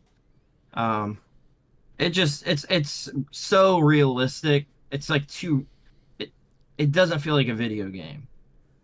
You know what I mean? Like, so that can be good for a sector of people, but for me, it just doesn't feel. It's way too realistic with the sword combat, the combat in general, and how you have to take care of your character. It's too much for me. I get why people like it, but I couldn't get into it. I tried, and I played several hours of it, and that combat, I just could not take it anymore. It was driving me insane, and it's mostly because of my, ADHD, OCD. you didn't have that normal hack and slash type of combat. It was like real swordplay, and I'm like, yeah, this could work with VR, but not with a controller or even mouse and keyboard. It just wasn't for me. Yeah, unfortunately. But it's definitely got a fan base, and I get why people like it for sure. Matt Long said he gets it in the mail tomorrow. So. Oh, cool. That is Yeah, nice. that's pretty Hey, fun. I just got a shout. I gotta head out. Yeah, it's all good. We were gonna wrap up. Yeah, I'm gonna wrap up as well. So thank you guys for both joining, and I was happy to join your guys' live stream. That was fun. No, definitely. Thanks so much. It was a good one. We'll be back soon. We'll be reconvening, Mark, for the podcast, and then we're obviously going to cover Tokyo Game Show. So yeah, all right, guys. We'll see y'all later. I'll be Have in a good touch one. with you guys. Thanks. Talk to y'all later. All right, chat. Hey, I just want to thank everyone for tuning in. Hey, thank you, Anthony, for turning on the bell notifications. I appreciate it. Demonic Bro, yeah, you have 19 games. You haven't started yet. I don't even want to count how many games I have because that would probably give me a little bit of anxiety. So I don't count that number. But again, thank you guys all for tuning in. This was awesome. I appreciate you guys rating the stream and joining and just kind of talking about Switch 2 and just video games in general. So that was fun. I will see most of you as well on the next Nintendo Byte podcast. It'll be interesting to see what we have to talk about, as always, because there's always going to be rumors. So I'm excited, and I'm going to begin to working on my next reviews. I'll be reviewing the Plucky Squire, the new Karate Kid game. I'm hoping it's good. That comes out the 20th. Plucky Squire comes out the 17th. And then, of course, we have Zelda Echoes of Wisdom coming out on the 26th. So it's going to be action-packed from here on out to the rest of the year. And you said Nintendo Prime is live streaming right now, playing Link's Awakening. Oh, okay, cool. Yeah, I might have to check that out. I'll probably throw it up on a screen while I get working on the next game review. So thanks for letting me know that, Viper. I'll go check that out. And I think that's it. So, as always, thank you guys for tuning in. And if you watch my reviews, you know what I always say at the end. That's to remember that you're never too old to play video games. All right, guys, have a good one. Thank you.